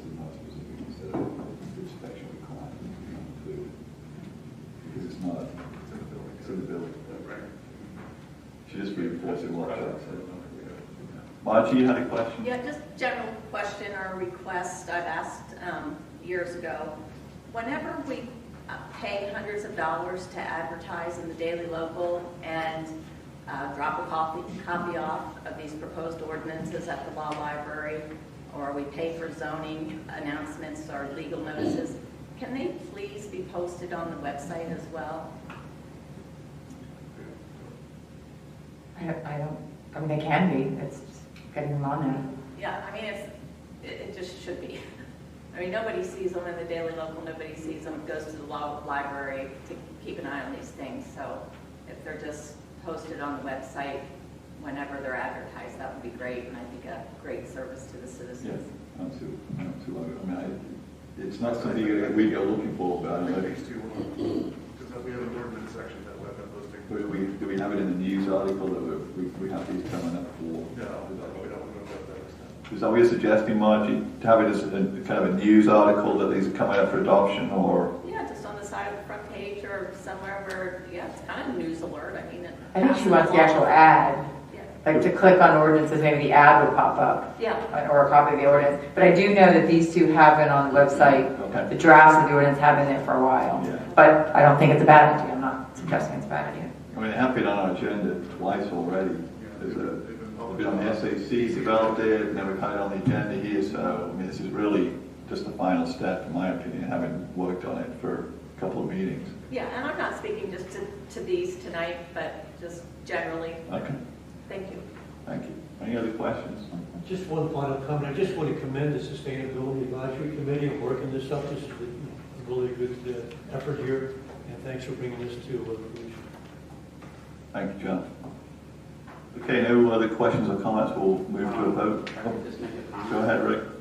Hugh's concerns about access for firefighting are addressed in the ICC, and they require at least two 36-inch or wider paths to provide separate roof planes from the lowest roof edge to the ridge for access for firefighting. There's also access requirements for egress as well. It's in the ICC. So some of those early systems in classically didn't have those. And that's a recent code change to the ICC. It doesn't have a date here, but it's within the last 5 or 6 years. Okay, thanks. Thank you, Rick. Thanks, Rick. Okay, ready for a vote? So all those in favor of adoption of ordinance number 11, 2021, say aye. Aye. All those opposed say nay. 5-0. Thank you. Next on the agenda is discussion and possible approval of ordinance number 12, 2021, restaurant uses. So this again is an amendment to your zoning ordinance, similar procedures we followed. Tonight's hearing was advertised in the Daily Local August 3rd and August 10th. Sent a copy of the ordinance to the Daily Local and Law Library on July 7th. Your Planning Commission considered this on their July 13th meeting and recommended approval. And the Chester County Planning Commission issued a review letter on August 6, 2021. This was something that your zoning officer, Mr. Webb, suggested that we take a look at, given your current definitions of restaurants and sort of antiquated ways that you describe the use. I think with COVID, there was a lot of attention focused on outdoor dining and where you allow it and how we define that use. So what it does is it amends the definition of restaurant, adds new definitions for standard restaurant, fast food restaurant, drive-through restaurant, and a food stand, and then it calls out where those are allowed within your various commercial districts. There is sort of a standout section that deals with construction signs. That was another recommendation that Bill had suggested. Bill, was that to allow the real estate broker sign? That was for, yeah. That was to adjust construction signs to allow real estate brokers names to be able. Okay. And then, excuse me, the outdoor dining standards in 57.11, we revised that to take out the limitation on the size of that. And then we added drive-through lane regulations as a new section. So that's the purpose of this ordinance. Thank you, Kristen. Does the board have any questions or comments?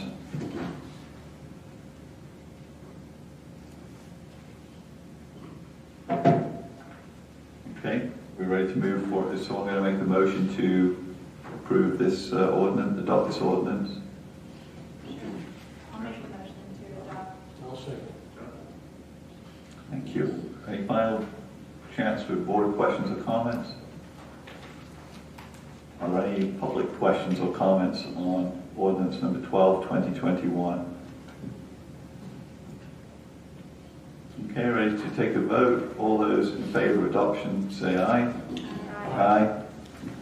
Any opposed say nay.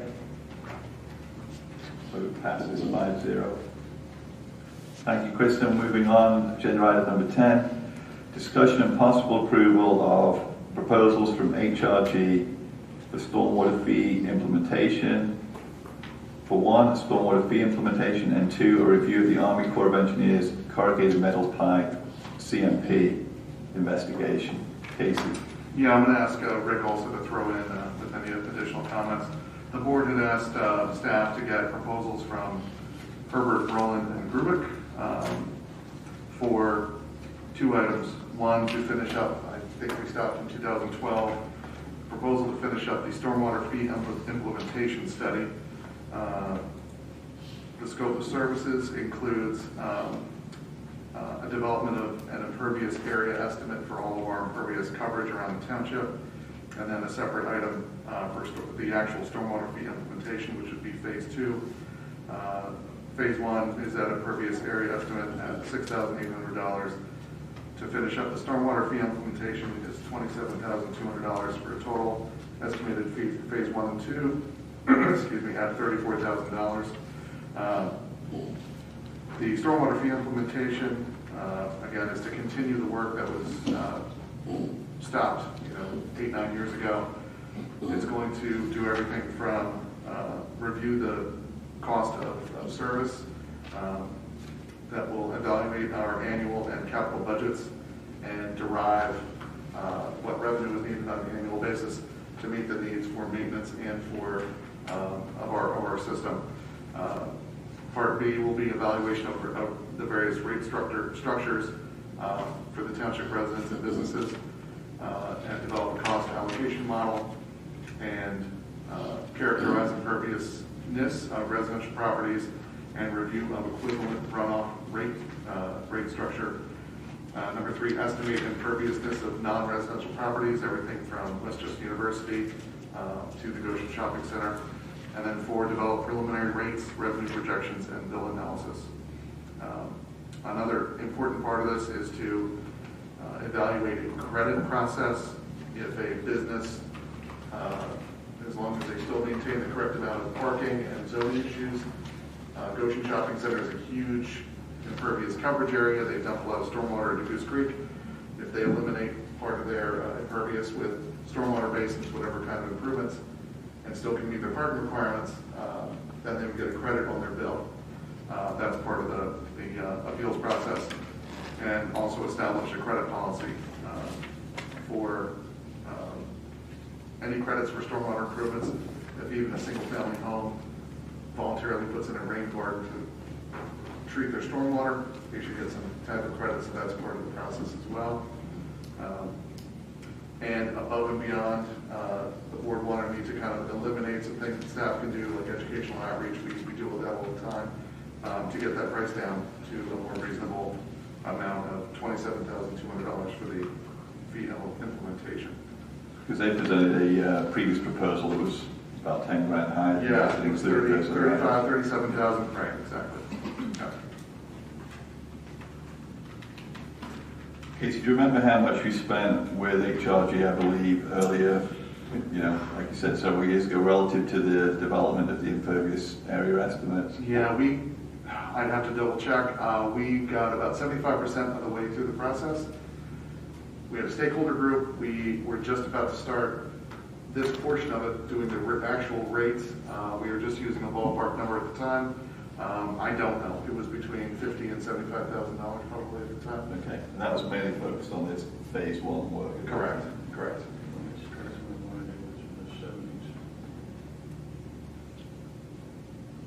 Are there board questions or comments around the proposal from HRG for completing this work around stormwater fee implementation process for this township? Well, yeah, let me ask a question. On the scope of services here, compensation, it says it's being done on an hourly basis. This is an estimate. I don't see, what is the hourly charge that they're basing the estimate on? That is in the general, I don't even have it here. It's based on the general conditions of the various personnel that they would use, but that is their estimate to get the project done. It's not strictly on a time materials basis that we come up with a $50,000 bill. This is their estimate to get this done, so we have hold their feet to the fire. Just trying to understand, so this is a time and material estimate, correct? Correct, based on their personnel. I understand. But it's not unlimited. I mean, this is their estimate to get it done, so it wouldn't be an open-ended faucet of fees. Well, was my next question. Is this a T&M not to exceed? You can make your motion to do that, absolutely. Well, Yes. then I would like to make that motion. Okay, very good. Hang on, so you were ready to make that motion yet, or are we waiting to see what other questions we might have? Well, I'll make it. You're making the motion? Make a motion. Yeah, okay, so John's made a motion to approve the HRG proposal for stormwater fee implementation for a not to exceed amount of $34,000, is that correct? Yes. For a second? You seconded it. Thank you. Are there any other questions from the board relative to this work? Are there any questions from the public? Tina? On the proposal for the stormwater photo law. Tina, we can't hear you. Yeah, I'm sorry. On the proposal for the stormwater photo law. We're not being discussing it yet. Oh, okay. That's not, How about the fee? yes, the fees right now. Okay, Yep. so the fee, I just have a comment on that. The borough has had this in place for a few years. I'm just Yes. wondering if anyone reviewed the time rate structure with them and compared the approach. Yeah, they picked it up after we stopped. Their fee has been in place for 4 years. Yeah, 5 or 6 maybe. I've spoken to Mike Perone, the borough manager, multiple times about this, just informally. They went through a similar process that we initially did, and then but theirs was all one process. Obviously, they didn't stop and start like we are. My recollection from our discussions, there was public comment about it, but there wasn't the backlash that I expected them to go through. He thought the process was smooth, and he's been there for Yeah, years. and we're involved in litigation with the state system. Right. It's going to go to a Commonwealth court No. over whether it's a tax or fee, but that's, What is the status of that, Christine? it's, both parties have filed summary judgment motions asking the court to rule on it as a matter of law. And we expect that the court will not rule as a matter of law, and we'll be hearing in the first quarter of 2022. Okay. Sean, I just have one other thing, if I'm allowed to add it. On page 6, under C, review public information materials for distribution by the township. I just wanted to add an E and an F to that section. E, to add the communication, would be the sustainability communication network contact sources that we currently are using on the committee, to add that. Because the sustainability. These are optional services, Yeah, though, Tina. We're not authorizing those tonight. Right. Okay. Yeah. Yeah, that's going to be on the staff level and SAC. Okay, To so get I thought all of the that stuff. township newsletter should be out. Correct, absolutely. Okay. Yep. Thank you.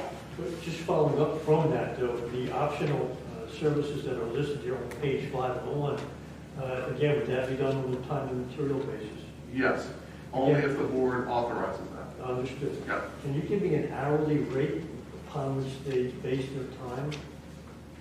They, $100, $200? their engineering. There's a variety of. There's a scale that they have in their standard agreements, and different levels of engineers make different rates, plus there's overhead, and then they have clerical staff and non-technical personnel, so there's probably 15 or 20 different categories of people in there, and the rates can go anywhere from like $45 an hour to $180 an hour. But John, we could get you this. Their conditions they provided us to the township. It's just not attached to this. They're published in their standard conditions of engagement. So we'll be able to get you that list. Yeah, we already have it. Yeah, but there's no way to determine what a bill would be until we get into it. That's why we excluded it from the proposal. These optional services, these are the ones that originally had included as part of the scope of work. That I asked Casey to go back and say, can't we manage these differently? We have an SAC, we've got knowledgeable township staff, we've got a borough right next to us that has spent an implementation, 5 years putting this in place. We don't need to pay HRG for attending a municipal leader meeting, stormwater public meetings. That's why they're optional. So we try to get them focused solely on completing the impervious area calculations and the management approach. Yeah. Any other board questions or comments? Was there any other public comment? Yes. Just discussing the proposals that have been amended, that's very discussing the actual fees that are going to be levied on residents. We're discussing at the moment just the compensation for a study to determine how to implement stormwater fees in this township. So we're not discussing the specific fees at this point. Is there a comment, or is it appropriate to make a comment about fees being levied at all to residents? Yeah. You can make a comment. You're a resident of this township, correct? Yes, please go ahead and make a comment. So I deeply care about stormwater maintenance. We have a stormwater swale that comes through our yard. Hang on a minute. Yeah, would you mind just coming up to the microphone? It's a little hard to hear. Especially having to wear a mask. It's Yeah, No, sorry. May I get your name too, please? Caroline Specht, and I live in Fresh Meadows. So we have a stormwater swale that goes through our yard, and I think, Rick, you've actually been out to our property before, and you made some recommendations that we implemented. So we put in gabions to block the road debris that came through our yard. We had broken glass and trash, and we were basically the trash receptacle for our street. And I think the township was kind enough to put in I think it's called a snub, a snout, which collects a lot of the debris, but it still comes into our yard. And so my husband goes after every heavy rainfall, and it's back-breaking to dig out the trash that comes in and the sediment. And I believe maybe at the beginning of 2020 there was a line item to have a street sweeper to come through, and I know that debris is a big issue, and debris cause blockages, and blockages cause flooding. So I wholeheartedly back and support stormwater improvements. I know a lot of the corrugated pipes in the 30-plus-year-old developments are breaking down, and they need to be replaced. So I wholeheartedly agree with this. But I don't necessarily agree with passing the cost on to residents. We already pay a 1% tax, as you know, out of our wages, and I believe there are other avenues for raising funding. Scott Nelson, who was here earlier, just talked about federal funding that could be sought, and he seemed very keen to support townships in their pursuits of raising funding in alternative ways. I think there has also been some federal funding given to the township, and I don't know whether that's been allocated already. And I think that the Greystone development has also generated some revenue for the township. So my only comment at this point is, if there's another avenue for seeking revenue other than going after residents who already pay a decent amount of tax, we would be grateful if you could look at that. Okay, thank you. Thanks. Just a couple of comments. So we have authorized the purchase of a street sweeper this year, and we've also budgeted for additional staff in our streets department to begin its operation, if not by the end of the year, early next year. So as part of our MS4 permit compliance from the state that the state issued and we received at the end of 2019, there are requirements to do things like street sweeping, and we've also discussed at a previous meeting earlier this month, adding a vacuum truck to be able to remove debris out of the inlets to these stormwater systems. So we are pursuing purchase of equipment. We are committing to hiring people, both of which cost money. The street sweeping is kind of in perpetuity as long as there's a compliance to this MS4 permit. So a one-off grant here and there might have helped us with purchase of equipment, but it doesn't pay for the day-to-day operation of operating that street sweeper and keeping the debris out of the stormwater system. We will, where we can, apply for grants for federal and state aid. We've certainly had success in the sewer authority.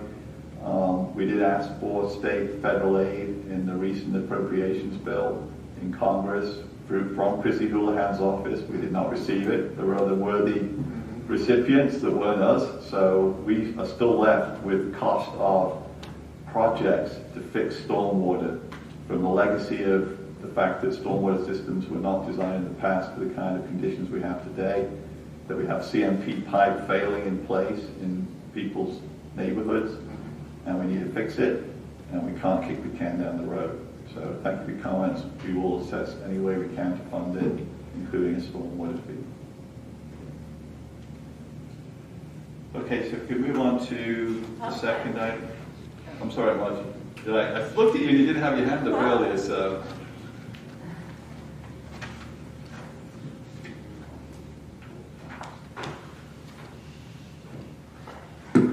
Good evening, Margie Swart. I pulled a page from the 2021 budget, and from 2016 to 2019, over those 4 years, the general fund budget has had a surplus of $4.7 million. What have we been doing with our surpluses? You know what? I started coming to these meetings in 2015 regarding this issue, and I'm passionate about stormwater. I've learned so much about stormwater for the past 6 years. For 6 years I've been asking, let's look at the budget. We found over $1 million a year that started this year to increase employee pension benefits. If we found $1 million to increase benefits for all 3 pension plans, I think we can find money for this problem that we knew existed for many years. I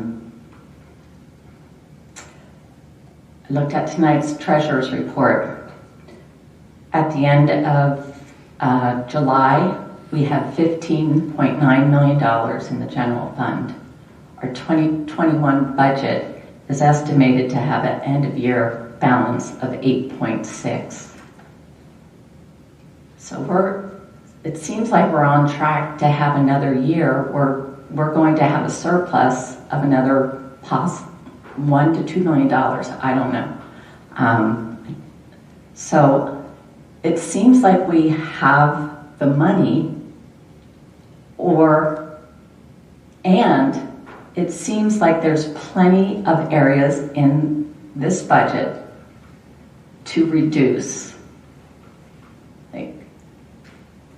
This isn't the fault of the residents. We have a staff that was responsible for maintaining stormwater drains. Mr. Craig said at a recent meeting, no, the years he's been here, we've never had our public works employees go out and clean storm drains after a storm like they do in the borough. We can help the environment with the plastic bag ban. It costs nothing to the taxpayers.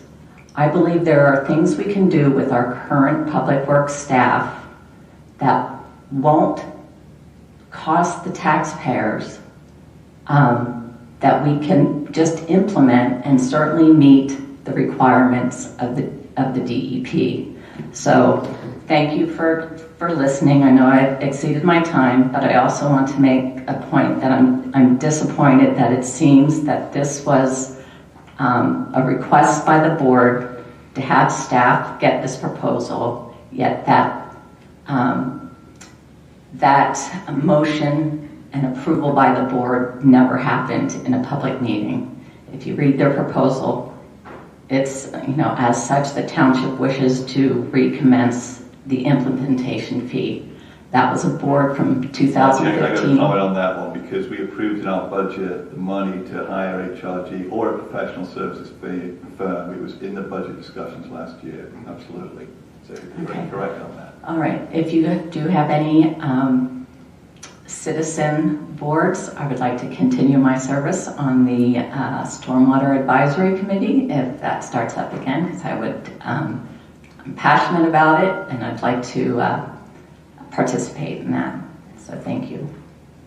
Thank you, Margie. I mean, obviously you made some comments there. We can take them into consideration. At this point, just to remind you, we're only approving the use of a professional services firm to develop what a fee structure would look like. The board is well aware of what we need to look at in terms of a budget, our fiscal position, the projects we have, and where a fee structure might be implemented. So it's a future discussion. I'm sure you'll contribute to it. So thank you.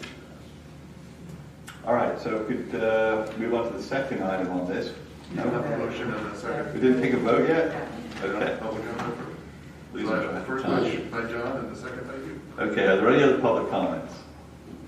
All right, so all those in favor of approval of the motion to accept the proposal from HRG for the stormwater fee implementation study for a not to exceed cost of $34,000. Thank you. Say aye. Aye. Aye. All those opposed say nay. 4-1. Okay, second item under this is the proposal for review of the Army Corps of Engineers corrugated metal pipe CMP investigation. Yeah, so this is the Army Corps of Engineers for the past, 4 years, I guess. Now COVID has put a kibosh on last year and this year because the Army Corps is not available to do the studies anymore for us. They've been investigating our corrugated metal pipe, which we have about 30,000 linear feet of corrugated pipe throughout the township. Some of it's in failing condition. Some of it can be lined, some will have to be dug up. We've been doing a couple of projects. Ravens Lane, we have Sunset Hollow coming up. We have Pine Valley Circle coming up to attack our corrugated metal pipe problem. We have tons of data, including photos and other data from the Army Corps for the past few years of investigation. And we now need a professional consulting engineer to review all of that data and come up with an attack plan and a budget so we can start working on coming up with a long-range capital plan, again, to start looking at lining or replacing that 30,000 linear feet of corrugated pipe. So their proposal is a lump sum total not to exceed of $30,000 for those services. And that's it in a nutshell. Any questions? I have a question for Dave. Dave, the projects we talked about at the last meeting relative to stormwater that you've already said, hey, these are priority projects for 22, but were they all CMP related, or was the Baltimore Street was not? That was. No, Baltimore's an interesting pipe. It actually looks like steel plate that they grouped it together. Yeah. And then the other two, were they CMP related priorities, or were they other stormwater problems? Sunset Hollow, I believe, has CMP. Pine Valley Circle's definitely. Yeah, They're all CMP except for Walmart. Yeah, Legion's Walmart. definitely CMP. Okay. And Walmart appears to be an old tank, permitted tank that somebody uses as a culvert. Crazy. So my follow-up question is, you've identified these as priorities. Did you know them from just having to deal with them in the township, or is it something you were already aware of from initial look at this Army Corps data, or? Legion, we're familiar. We've had some other failures back in the neighborhood. Pipe we're looking to line next year actually crosses the main entrance in off of North New Street. So if something were to happen with that pipe, there's no way in and out. It's a single access in. Yeah, just like the Knollwood. Just like the Knollwood. Yeah. All of these incidents, with the exception of Walmart, which is a totally different situation, were due to localized failures of the pipe in the vicinity of the whole pipe area. So we find a sinkhole, we investigate what's causing the sinkhole, we find a localized failure in the pipe, we televise the pipe, and we find out that the whole bottom of the pipe is gone, and it's failing already. So these issues are here and now problems that have to be fixed because they're already failing. The purpose of this study is to find the existing conditions of the rest of the pipes and prioritize replacement or lining before they fail. Because once they start to fail, lining is not an option, and then you got to dig it up, and that's expensive. So we're trying to put out our fires first and then prioritize what's left so we don't have the fires in the first place. That's the goal. And if I could just add, not just expensive, but also very intrusive. Yeah. We're talking about lining as opposed to having to dig up somebody's front yard. And we just went through a situation like that in my own neighborhood. I'm telling you, you got, these tractors going through the side of your yard. It just tears up the whole place. So if we can line this pipe before we get to the point where it's not at all salvageable, that's the way to go. So what we're approving right now then would be to have them come in and just do the mapping or kind of just get back to you about priority areas. Yeah, we have the mapping, we have the photographic data. The photographic data has to be analyzed and prioritized to develop a plan of action. Yeah, they're coming up with 10 projects, 10 high priority projects for this point.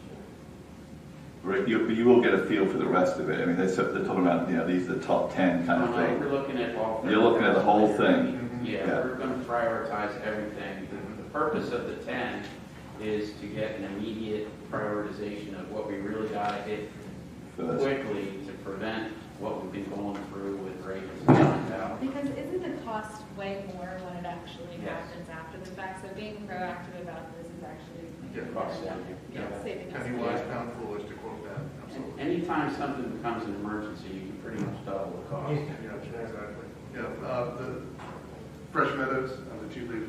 Okay. Fresh Meadows, I don't know, 8 years ago, we had about 175 linear feet of stormwater pipe just failed. Front yards started to cave in. It was $175,000 to fix that because it was 15 feet deep and it was completely destroyed. But we had to fix it immediately with an emergency because front yards, curb was starting to cave in. It was an immediate fix. Very expensive. Very expensive. That 175 feet went this way from the inlet. One of our crews checking inlets just came across an open hole. 200 feet the other way. We'll be digging that out within the next couple of weeks. So they run a camera? You know what they do? No, we've been down in it, it's shot, it needs to be replaced. Yeah, Dave's talking about a visual inspection. The Army Corps used what's called a full camera, which actually is ours. And you stick it down the inlet and it shoots a light and a camera down the pipe and photographs it in the video. And it gives us a condition assessment of the pipe. Okay. So is there a board member willing to make a motion for approval of the proposal? Yes. And I'll second. So you made the motion, John seconded it. Is there any other board questions or comments? Are there any public comments or questions? Margie?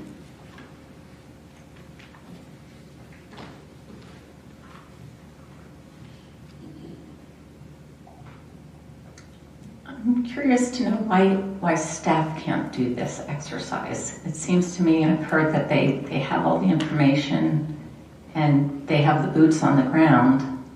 And you've already, I think, Sean, maybe that was your line of questioning. You've already established what needs to be done as an emergency. It just, $30,000 just seems like it's work when I read through the proposal. That certainly we should be capable of doing on staff. There's also mention to the GIS asset management. Don't we have a GIS technician as an employee and why he couldn't handle that task? So, thank you. Those questions? Yeah, absolutely. Go ahead, Rick. I am certainly qualified to do that work. I would enjoy doing that work. I have no time to do that work. I am up to my eyeballs in land development and reviews and permit issues with Jiraki and everything else that we're doing. If there were 2 or 3 of me, absolutely do it in-house. But that's the alternative, hire another engineer. And what was the second question? The GIS piece. Oh, GIS. Yeah, our GIS technician is working full-time doing permits for Woodlands and Graceland. He has had no time to work on GIS for the past 2 years. So again, if we increase staff, we can do that work in-house. And quite frankly, we enjoy doing it in-house, but not without increasing staff. Okay. Any other public comments or questions? Tina? I just had one that, why, in here, why we don't have an actual start date in the contract. It just says in 2022 and 18 months later. Because in the other HRG proposal, they actually have a time frame of the fee by February 1st, 2022. So it just seems like open-ended usually a contract has a start and end date, any engineering contract. And here it's just vague, in 2022 sometime we're going to start, and then 18 months later than that. I just thought there should be a time frame in there associated with the project. What are you looking, Tina, just like the On the project? proposal for the storm sewer photo log, Yeah, if you look at completion on the first page, Yeah. it says within 18 months. Somewhere in there it says start in 2022. yeah, that's a good question. So this proposal, Casey, was dated December of 2020, so that's 7 months old now. I presume the price is still good. Yep. But what are the specific dates that the work would start and get our priority projects listed? I will ask it. If I could elaborate on the 18 months, the reason it's so long is because we still have a year of Army Corps data Oh, that's that true. we don't have yet. That's true. So that's the problem with the 18 months. So, and quite frankly, we don't know when we're going to get that data. We have enough data now, we have a lot of data now, that we can start the process, but we can't finish it until we get the rest of the Army Corps data, which is another year worth of work. Yeah, and I appreciate that, but there should at least be a start date instead of somewhere in 2022, and then say 18 months from that start date. Yeah, I mean, I'd say start date is ASAP in 2022, whenever the board is willing to authorize it. So I do think, I would like to amend the motion to try to get a confirmed commitment of when this work would start and when they would finish the review of the data we already have. Not necessarily the fact that it's going to be waiting for the remaining data, but what is the time period when we will start and get the work completed for the existing data that staff has on hand. So, is that your original motion? You made the motion, right? Yep. So Hugh has made that amendment. John, you okay with the second? Okay, are there any other public comments? Okay, so we have an amended motion. All those in favor say aye. Aye. All those opposed say nay. 5-0. Okay, if we move on now to agenda item number 11, which is discussion and possible approval of financial services memorandum of understanding between the township and the sewer authority. So I'll walk you through this. So this is a bit of a cleanup exercise. There's existed a financial services memorandum of understanding between the township and the authority for 5 or more years, ever since we started the 5-year capital improvement plan and the bond issuance. The authority is standalone. It pays for all the services it gets. It does not have external financial service support. It uses township staff. And so in transparency, what it costs to operate an authority, we have a formal memorandum of understanding, which is this between the authority and the township. When it was first created, there was an initial startup fee, and there was a different fee included. As the work increased because of the bond issuance, the fee increased. We never took the time to update the memorandum of understanding, so that's why it's in front of you tonight. All that's really changed from what was put in place 5 years ago is that the initial startup fee has been eliminated. It accurately reflects what the authority currently pays the township for financial services, which is $2,500 a month. And there's a little bit of legal language cleaned up in it, simplification. Yeah. So I will not be voting on this because obviously I'm a member of the sewer authority. I did not vote for approval of this when the authority voted to approve it and bring it to you. So just for you to be aware, I'll be abstaining. So that's the background. Hugh just made a motion to approve it. Is there a second? I'll second. Thank you, Robin. Are there any comments, questions from the board? Are there any public comments or questions?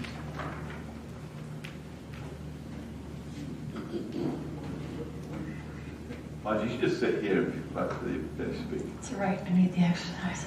Haven't seen you out on the walking trail. I haven't been.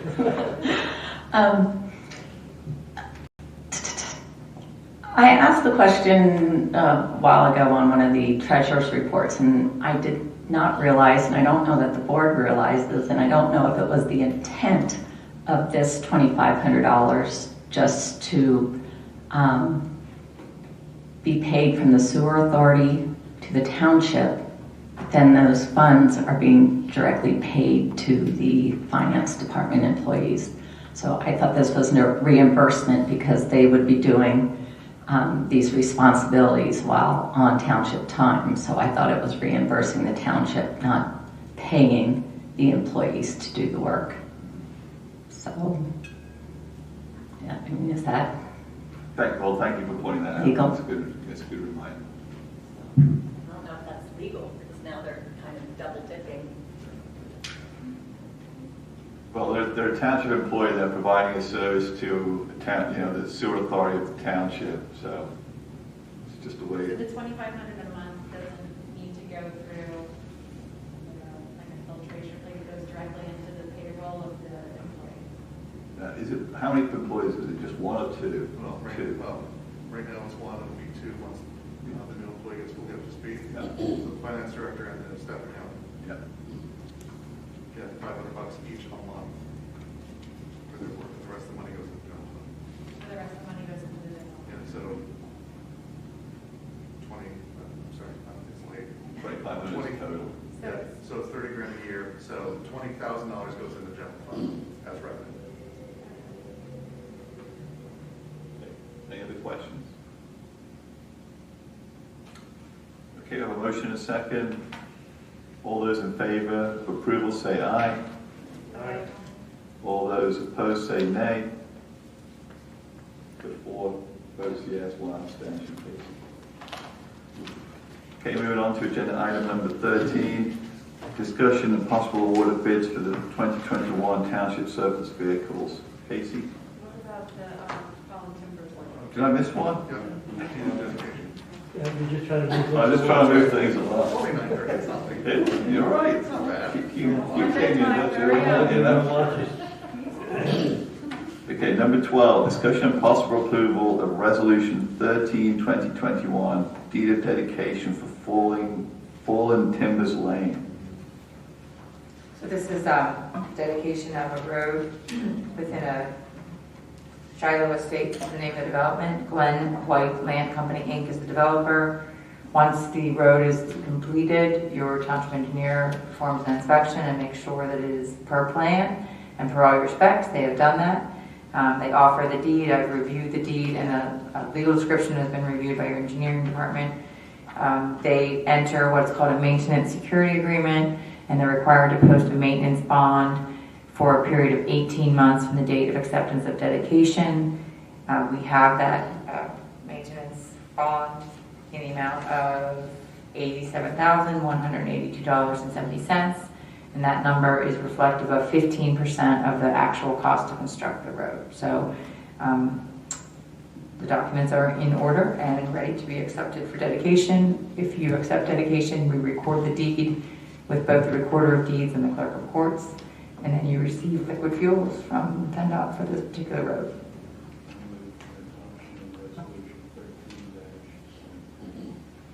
You has made the motion to approve adoption of this resolution. Is there a second? Yeah, I'll second it. Who wants it? It's in my backyard. Oh. It's in my You backyard. got it. And the sad part about it is that it's called fallen timbers. That's what There's they not did. one tree. Well, that's what they call it, fallen. Yeah, exactly. I don't mean to, difficult with the developer, but I would have liked to have had a different common way to look at this very old property that was historical, got knocked down. Sean, excuse me, at what point do we enter into an agreement for the stormwater operation and maintenance agreement? Shouldn't that be recorded? It's done when you record the plans. Okay. Yeah, that was approved months and months ago. I thought that was done with the HOA. It's not. It's done when the plans are released. Okay. Thank you. Okay, any other questions or comments from the board or the public? Have a motion and a second. All those in favor of the motion say aye. Aye. Any opposed say nay. Motion passes 5-0. Okay, moving on to agenda item number 13, discussion and possible award of bids for 2021 township surplus vehicles. Yeah, due to COVID, we did not sell cars last year due to obvious issues with getting bidders out here. So this year we had 7 vehicles in total. I'll go through the list. We had a 2010 Ford Explorer, We had a 2013 Ford Police Interceptor utility vehicle, another 2013 Ford Police Interceptor utility vehicle, a 2015 Ford Utility Police Interceptor, another 2015 Ford Interceptor sedan, and a 2016 Police Interceptor sedan. And finally, the oldie but a goodie, the 2005 red Ford Explorer. We received some remarkable bids. For example, the 2010 Ford Explorer was $4,000. The 2013, $38,38. Item number 3, Ford Interceptor Utility was $37,38. The 2015 Ford Utility Police Interceptor, $5,656. The 2015 Ford Interceptor Sedan, $4,389. The 2016 Interceptor Sedan, $5,589. And again, the oldie but goodie Ford Explorer 2005, $630. We were contemplating giving that to the fire company for tear apart for fun, but we just didn't do it because of COVID, and we decided to put out a bid. We got 2 bids on it, which is shocking. So $630 for that. No, I can't even think of doing that with this money coming in. Yeah. Yeah, exactly. So you're making a motion. I'll make that motion. You has made a motion to award the bids as per the sheet. Is there a second? Ashley, second. Any board comments or discussion? Any public comments? Moving to vote. All those in favor say aye. Aye. All those opposed say nay. Motion passes. Reports for the month of July 2021. Chief Carroll. You're sitting there patiently. Thank you. So the report from the Police Department for July 2021, we responded to 2,161 calls for service. Of those, 56 were calls for alarms, and 3 of those alarms were valid. 56 of those were accidents, with 24 being reportable accidents, and we drove a total of 15,265 miles. We conducted extra traffic patrols in the areas of Paley Pike, Kirkland Avenue, Grove Road, North 5 Points Road, South Baltimore Street, and South High Street, Rosary Lane, Taylor's Mill Road, and Green Hill Avenue. In the area of career development, we performed our normal monthly duties with Lexapol and PABTN. Our emergency response team did their normal monthly training. The entire department performed an active shooter recognition and basic response training. Myself, Captain Domidio, and Sergeant Liss attended the FBI National Academy annual conference. Officer Burnt and Walsh attended the enforcement of the PA Vehicle Inspections Code. Officer Spigarelli attended some NASRO training, which is the school resource officer training. Myself and Captain Domidio attended the Pennsylvania Chiefs of Police Conference, and Detective Edwards attended law enforcement response to suicidal subjects training. That's our report, but I'd be happy to answer any questions. Thanks, Chief. Are there any questions for Chief Carroll? Yes, Chief, on the alarms for this month, again, NV Homes is coming up. They're amazing. Every month they're on that list. This month only twice. Are they learning? Are they being fined, first of all, for all of these alarms? Yes. Okay. So they apparently don't seem to be changing their behavior, though, unfortunately. So you still have to respond to the alarm. That's correct. The winner this month seemed to be United Parcel Service. There was 5 alarms to United Parcel Service.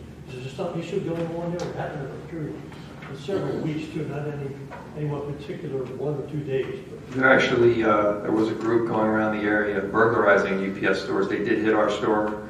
We made a couple arrests on it, but some of the alarms, at least 1 or 2 of the alarms at UPS were actual burglars. So these were actual alarms? Yes, sir. Also, noticed in on the assists done over the period of this month, there was a number of assists done to police departments that are not close by. Like, I believe it was up Dublin was, Abington was one, and several others. Can you tell us a little bit about what was going on with that? Several of those are, I believe, in response to the investigation of the robberies that happened at the 7-Eleven and the Wawa. The group that we have attributed that to robbed several Wawas and 7-Elevens in Philadelphia and Abington areas. So they collaborated with those departments to come up. We've arrested one person so far and expect more arrests. And can you tell us a little bit about how the department here was able to pursue the investigation and how you were able to come to some success in finding the perpetrator? Sure. The key element in this investigation was the use of our LPR system. Currently, we have 4 vehicles that have mobile LPRs attached to them, and LPR is a license plate reader.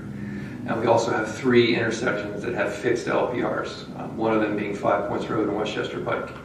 The information we got from that specific LPR after the robbery led us to the arrest that we've received and expect will be the key point in further arrests. They also gave evidence to Philadelphia Police Department and Abington Police Department that furthered their investigations. Also, I noticed on the ambulance calls this month seemed to be rather high, 113, up from 89 from the same time a year ago. Any idea as to why that might be?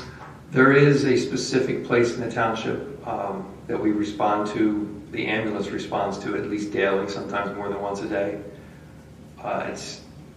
It's inexplicable, but it happens. That they call the ambulance and the ambulance goes. Because the ambulance has annoyed some neighbors because they constantly respond to their street, we go out to make sure there's no trouble. So we are responding to that specific call, and that is resulting in a lot of calls for us. Also, I just want to report that before the meeting tonight, Ashley and I met with Chief Carroll, like we do on a monthly basis. And one of the topics of conversation we had was about the signage there on Rosary and Jones Lanes. And we also had a meeting on Wednesday, August the 11th, with a couple of residents who are here tonight, Jim and Nancy, who live on South New Street, who have some concerns about the signage there, the fact that they're unable to enter Rosary or travel along Jones Lane to be able to find their way out to 202. We've had a couple discussions. Like I said, we have one on August the 11th with Captain Domidio and Sergeant Greaser to talk about different options that we could possibly pursue to help make the situation a little bit more livable, if I can use that term. Can I, Jim and Nancy, would you guys like to say a few words?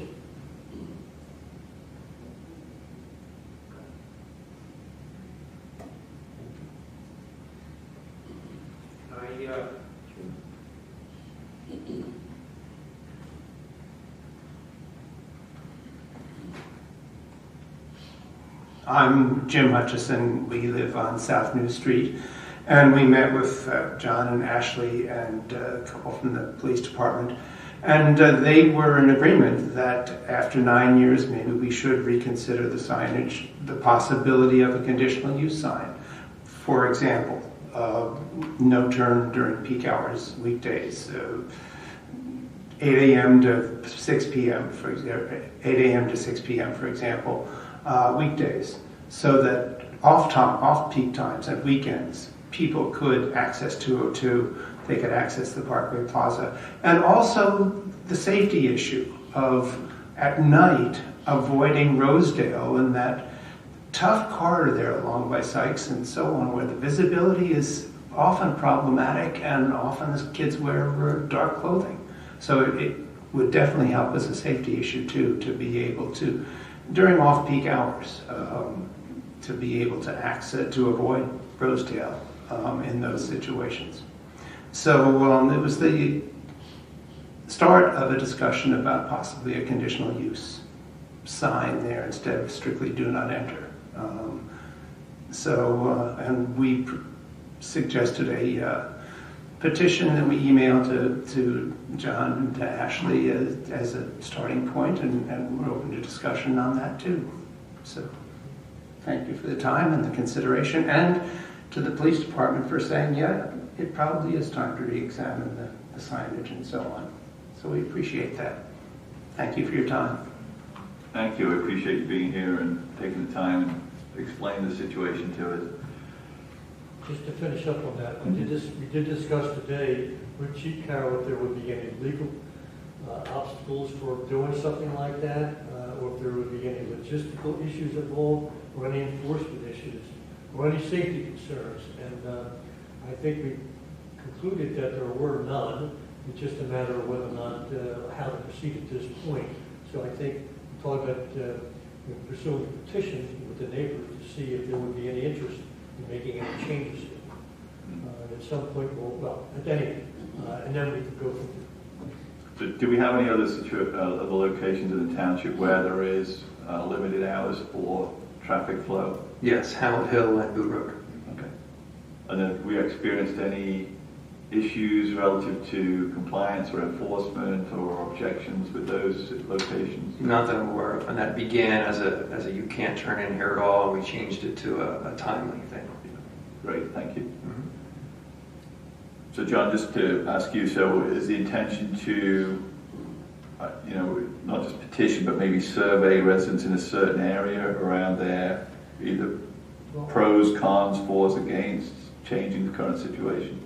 I'd like to talk to Nancy and Jim some more. I think the petition idea is a great idea. And this way the neighbors could survey themselves, and then with that petition to see what kind of interest there is on both sides here, not just on the New Street side, but also the Spruce Street side. And then if there is that interest and the petition would indicate that, then we could ask the township staff to send out a letter to those being affected and go from there. Okay, so do you think the traffic committee is the appropriate way to work this up and then bring it to the board, or do you want the board to get involved at this point?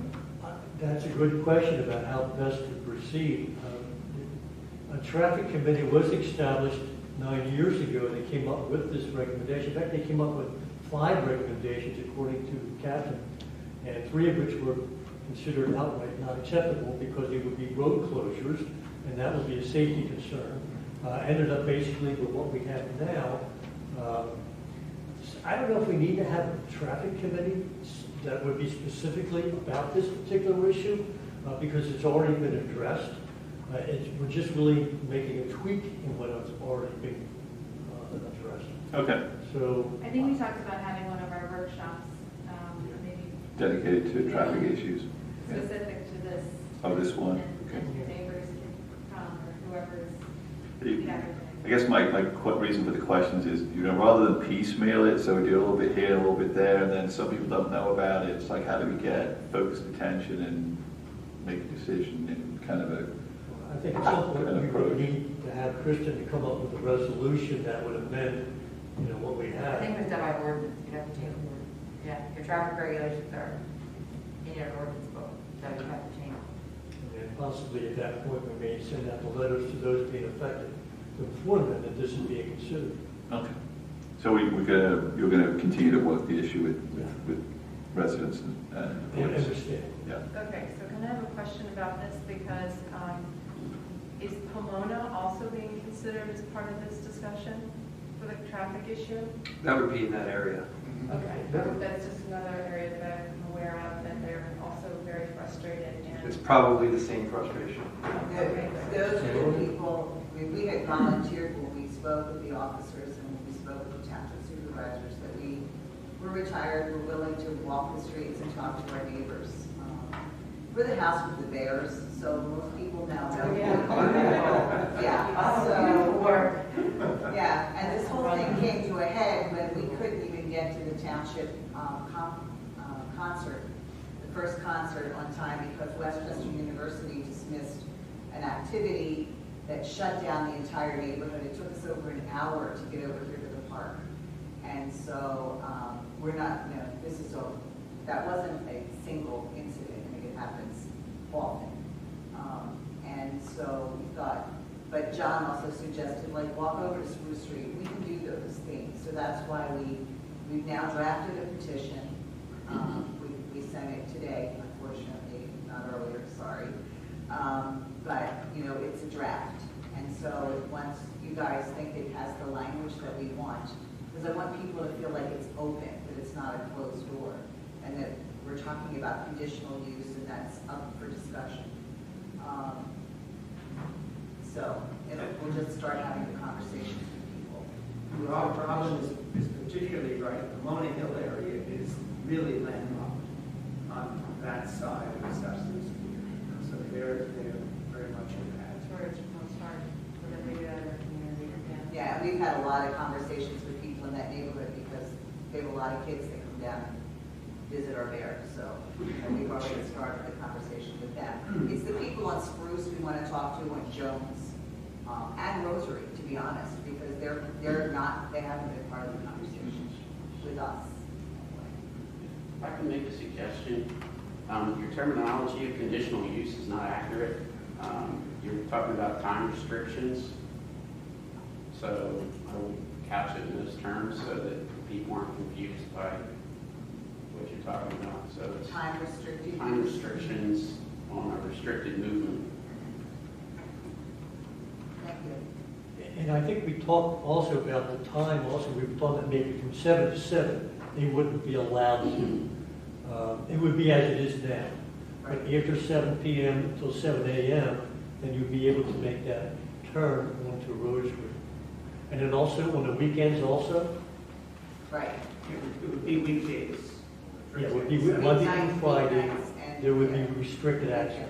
Yeah, just weekdays. Very good. Well, thanks for the update, Chief. Any other questions for him? Thank you for coming again, appreciate it. Next up is Board of Supervisors announcement. Starting to my right, John, you want to go first? Sure. One announcement. I have completed, I enrolled into the Pennsylvania Municipal Government Academy graduate program in March of last year, and I've completed that program. It's a program that consists of 60 total credit hours you have to accrue in each of 4 sections of municipal government, both administration, planning and zoning, public works, and public safety. You have to accrue points in each one of those 4 categories for a total of 60 hours, and I completed that course requirement. Well done. Yeah, awesome. So you're going to start tutoring the rest of us now? No, I am now, if anything, it made me more humble. It just taught me how much I don't know. So what I am a jack of all trades and a master. But at least I know some of what the acronyms stand for. Well, I'll sign up for one of your tutorials. Yes. Yeah. Anything else, John? No, that's it. Okay, thank you. Ashley? Yeah, so I just wanted to bring up something really fast. I had some members of the Sustainability Committee reach out to me to ask whether they were permitted to meet virtually or not. And so I had reached out to Casey to see if committees are permitted to meet virtually. I know that we are still required to meet in person, but I wanted to kind of see what the board thought, because I know that I think Chris gave some feedback about whether that they might not actually be held to the same standards as we are because they're not voting on. No, they still are agencies under the Sunshine Law. And there's a difference of opinion out there as to whether or not under the Sunshine Law, Second House Township and its agencies have to have a physical presence in a public meeting room. I don't think there's anything in the Sunshine Law that says that. PSAT thinks differently, and they've told, in their updates and all their math, whatever the communication they provide to the municipalities, they say that there has to be part of your local agency, whether it's the Sustainability Committee, your Planning Commission, whatever, has to be physically meeting in the public room. Other people can participate virtually. I don't see that in the Sunshine Law. So I told Casey that I think as long as in your virtual format you are allowing the public participation like you did, and people are able to access in either through a telephone or through the GoToMeeting, you're allowing public participation. You're doing the best you can in a pandemic. So, I mean, they still are taking, their actions can still be constitute official action of the committee. So I think it's, the scenario would be if somebody said to you, I don't have a phone, I don't have internet access, there's no way for me to publicly participate in this committee meeting, then you'd have to think about it and decide whether or not, if that had merit, then you'd probably have to have a public meeting. But I don't see that happening. I'm more concerned with there's enough members of the SAC who aren't comfortable doing this, and you can't have a meeting because you're not a quorum. So you skip a month, you skip another month, Delta's here. But this rule, whatever we decide is okay, is going to apply to the planning commission and to all the other committees. So, I mean, personally speaking, I think that it's okay to allow them to meet however they're comfortable.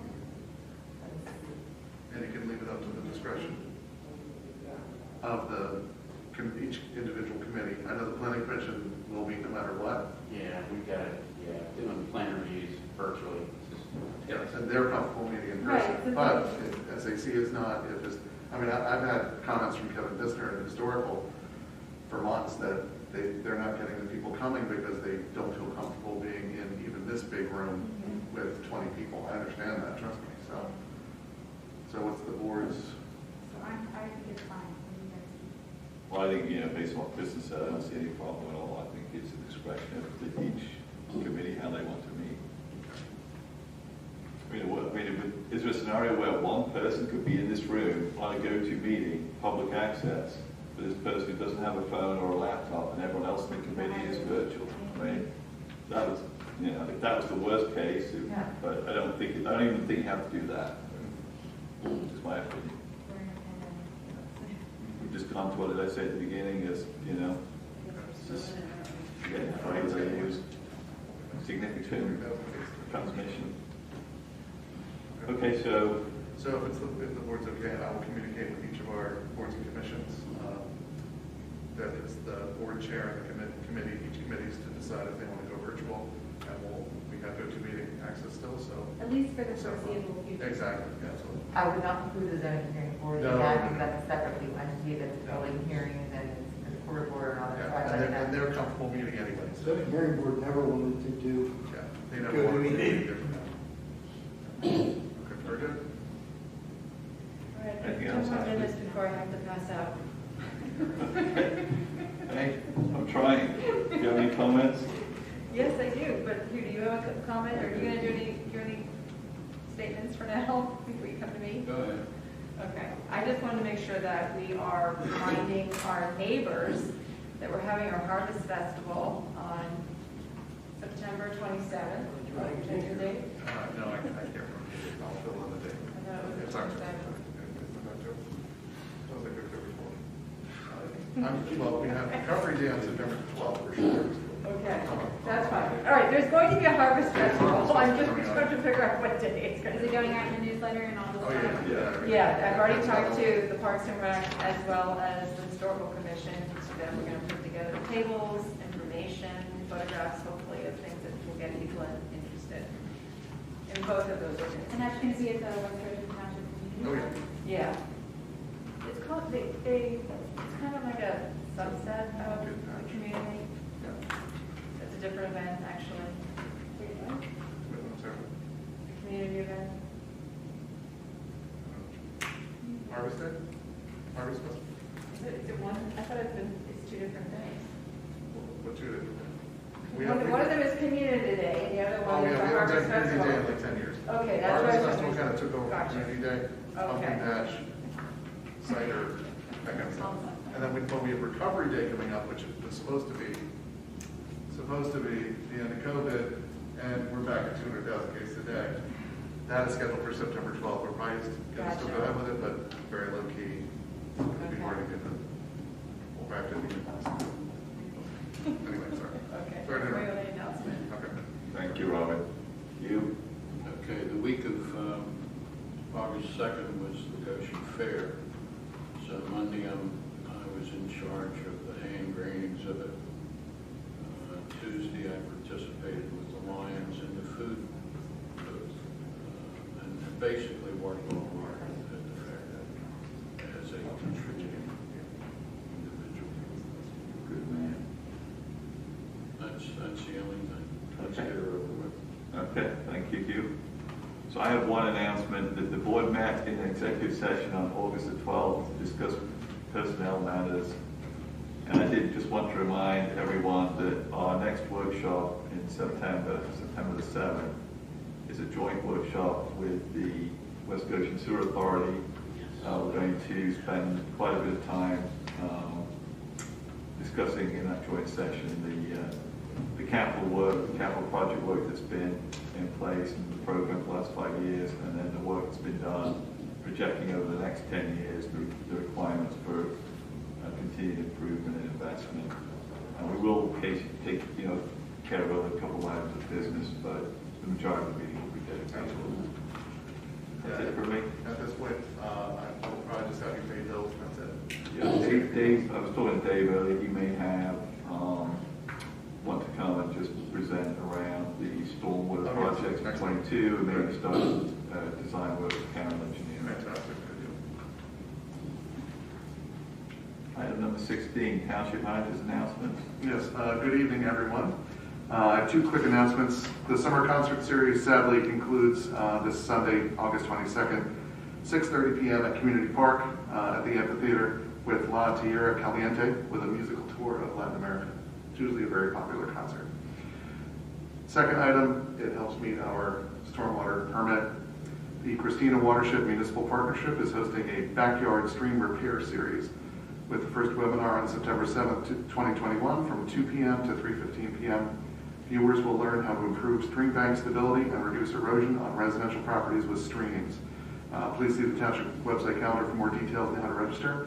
Christina Watershed is hosting several of these identical sessions through the month of September on the 9th, 14th, 16th, and 21st, again, all from 2 p.m. to 3:15 p.m. Thank you very much. That's a webinar, you say? Yeah, it'll be a live. It's live every time with Christina presenters. 7th, 9th, 14th. It's kind of the Tuesday, Thursday, and then a final Tuesday for the next couple of weeks. Yeah. Thanks, Casey. Thank you. Township Engineers announcements. Rick. The only thing I have to report is that the Idlewild Basin retrofit project started Monday. So that's underway and should take approximately 2 months to complete. Should be substantially complete by October 3rd. Can I ask you, what is the percent of completion of Greystone? I mean, how many UNOs have been issued? We've issued 130. It's interesting you ask, because I just had to do a query on it 2 days ago. We've issued 132 use and occupancy certificates, and we're just shy of 200 building permits. So we're about 25 to 30%, depending on whether you go on UNOs or whether you go on building permits. That was my next question. Yeah, Okay. so we've got probably another 5 to 6 years of this. Yeah. The rate we're going. And they're selling houses like crazy. It's ridiculous. Our permit load is just through the roof. They're just going crazy with permits. So I don't know who's buying all these houses, but somebody is.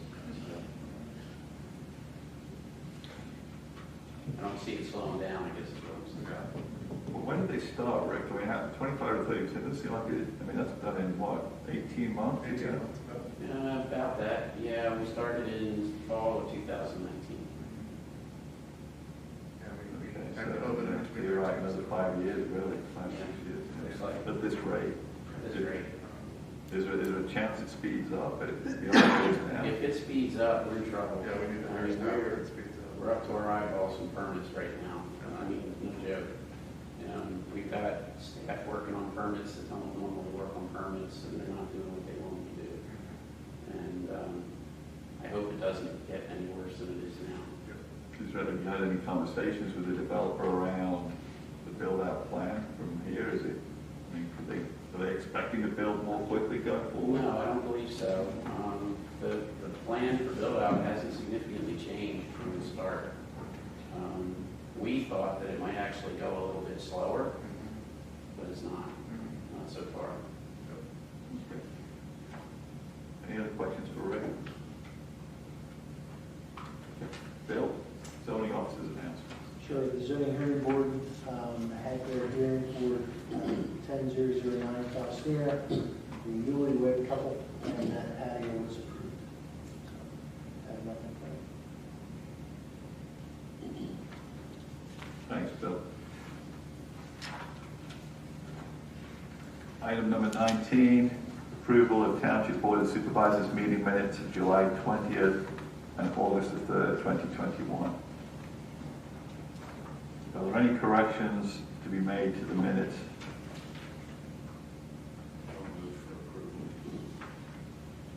No one's made any comments or corrections, and Hugh has made a motion to approve these meeting minutes. Is there a second? I'll second. Robin is second. Last chance for corrections or comments. Are there any public questions or comments on the meeting minute? Okay, hearing none. All in favor of approval say aye. Aye. Any opposed say nay. Meeting minutes are approved.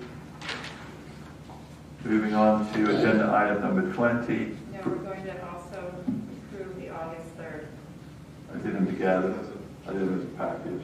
It was a package of both. It was a package? Yeah. Sorry, I didn't have the word package in there. I didn't, I just said meeting minutes of July 20th and August 3rd. Yeah, I took it as a Okay. double. Took it as a double. Item number 20, approval of Treasurer's Report dated July the 31st, 2021 for the General Fund, the Sewer Revenue Fund, the Waste and Recycling Fund, and the Capital Reserve Fund, and the bills to be paid from these funds.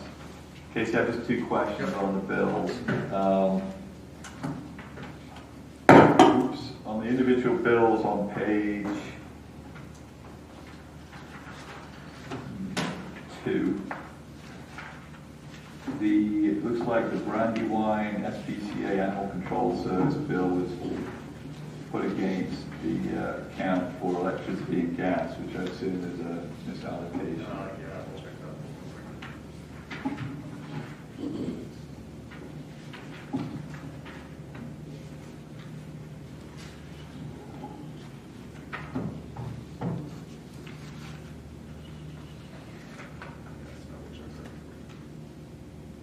And then on the prepaid fund 01, page 3 of 6, the last entry, what is Vistage? That's my executive development group. Okay. We do that every year. So this was for a 5-month period? Okay. 6 months. 6 months. I've been in there since 17. So the period August through the end of January 2022? Correct. Okay. Thank you. Correct. Are there any other questions from the board on the Treasurer's Report and the bills to be paid? You has made a motion to pay the bills. Is there a second? I'll second. Thank you, Robert. Last chance for questions or comments. Are there any public comments or questions? I have a couple, please. Margie, would you mind, I just started to struggle here. You come back here. Do you want me back up? Yeah.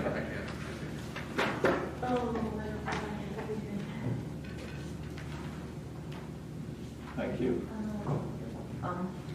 I see there was a $500,000 reimbursement from the sewer fund to other funds.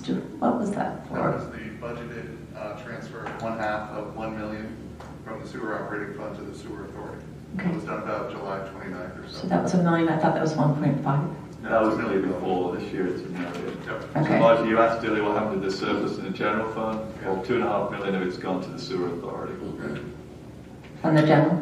Well, because That- well- 1.5 went, Okay. it's not, it went from the sewer fund, but Okay, that's and where then some more balance. there are a couple small charges for Comcast cable, and it specifically says TV, and I thought we were getting free cable from Comcast. I thought that was part of the, and that was, remember we had, I thought, The law doesn't allow that anymore.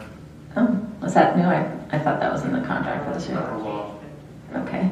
And then I've been noticing this for a couple months. I don't know if it was 2020 as well, but interim tax refunds, I see a couple of those every month, and I never in previous years ever saw that. Why? That's the Woodlands. As soon as people settle on their homes, they're instantly applying for reassessment. Okay. So we were having to almost, within months of them settling, have to pay them back for some of their taxes. Okay, and then back on the sewer fund, when it breaks out the payroll, like 57,000, one pay period and 59,000, does that include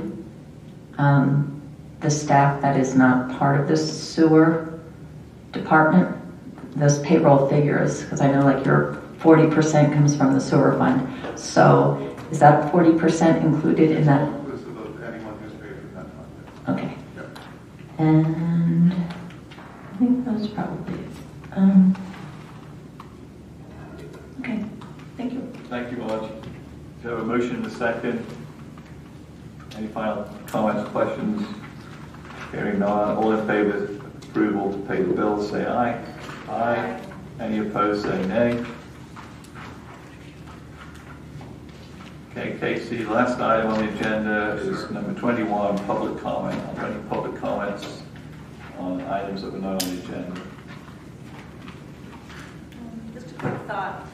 I went to the Borough Council finance meeting this morning, and I noticed for, I think, next year's budget, they have $15,000 allocated for a hybrid meeting allowance, and I know that the county somehow is able to have their in-person meetings, but people can still tune in and participate.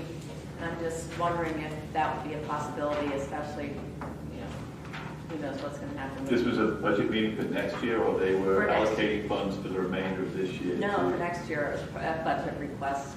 Were they buying some different equipment, or what was the cost they were incurring? I didn't stay that long, I just.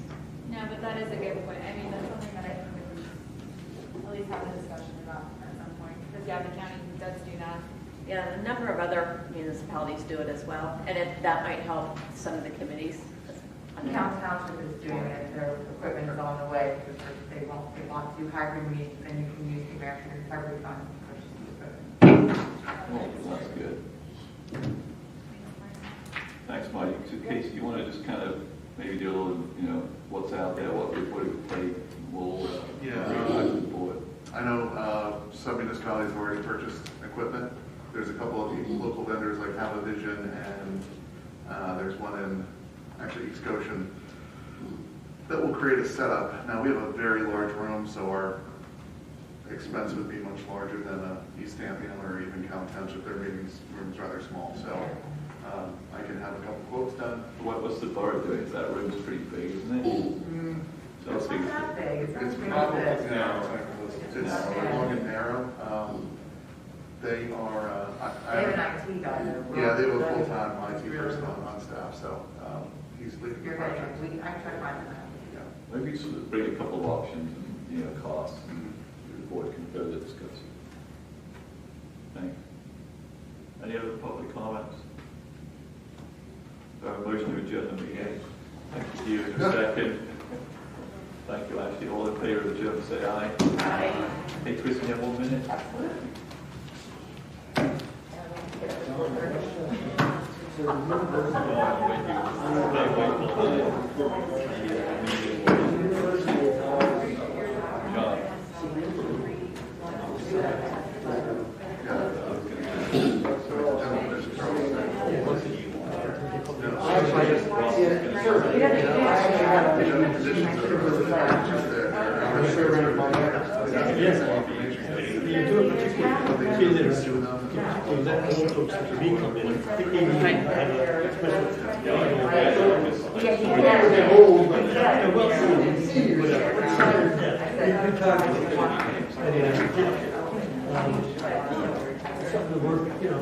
I won't hear you take mine.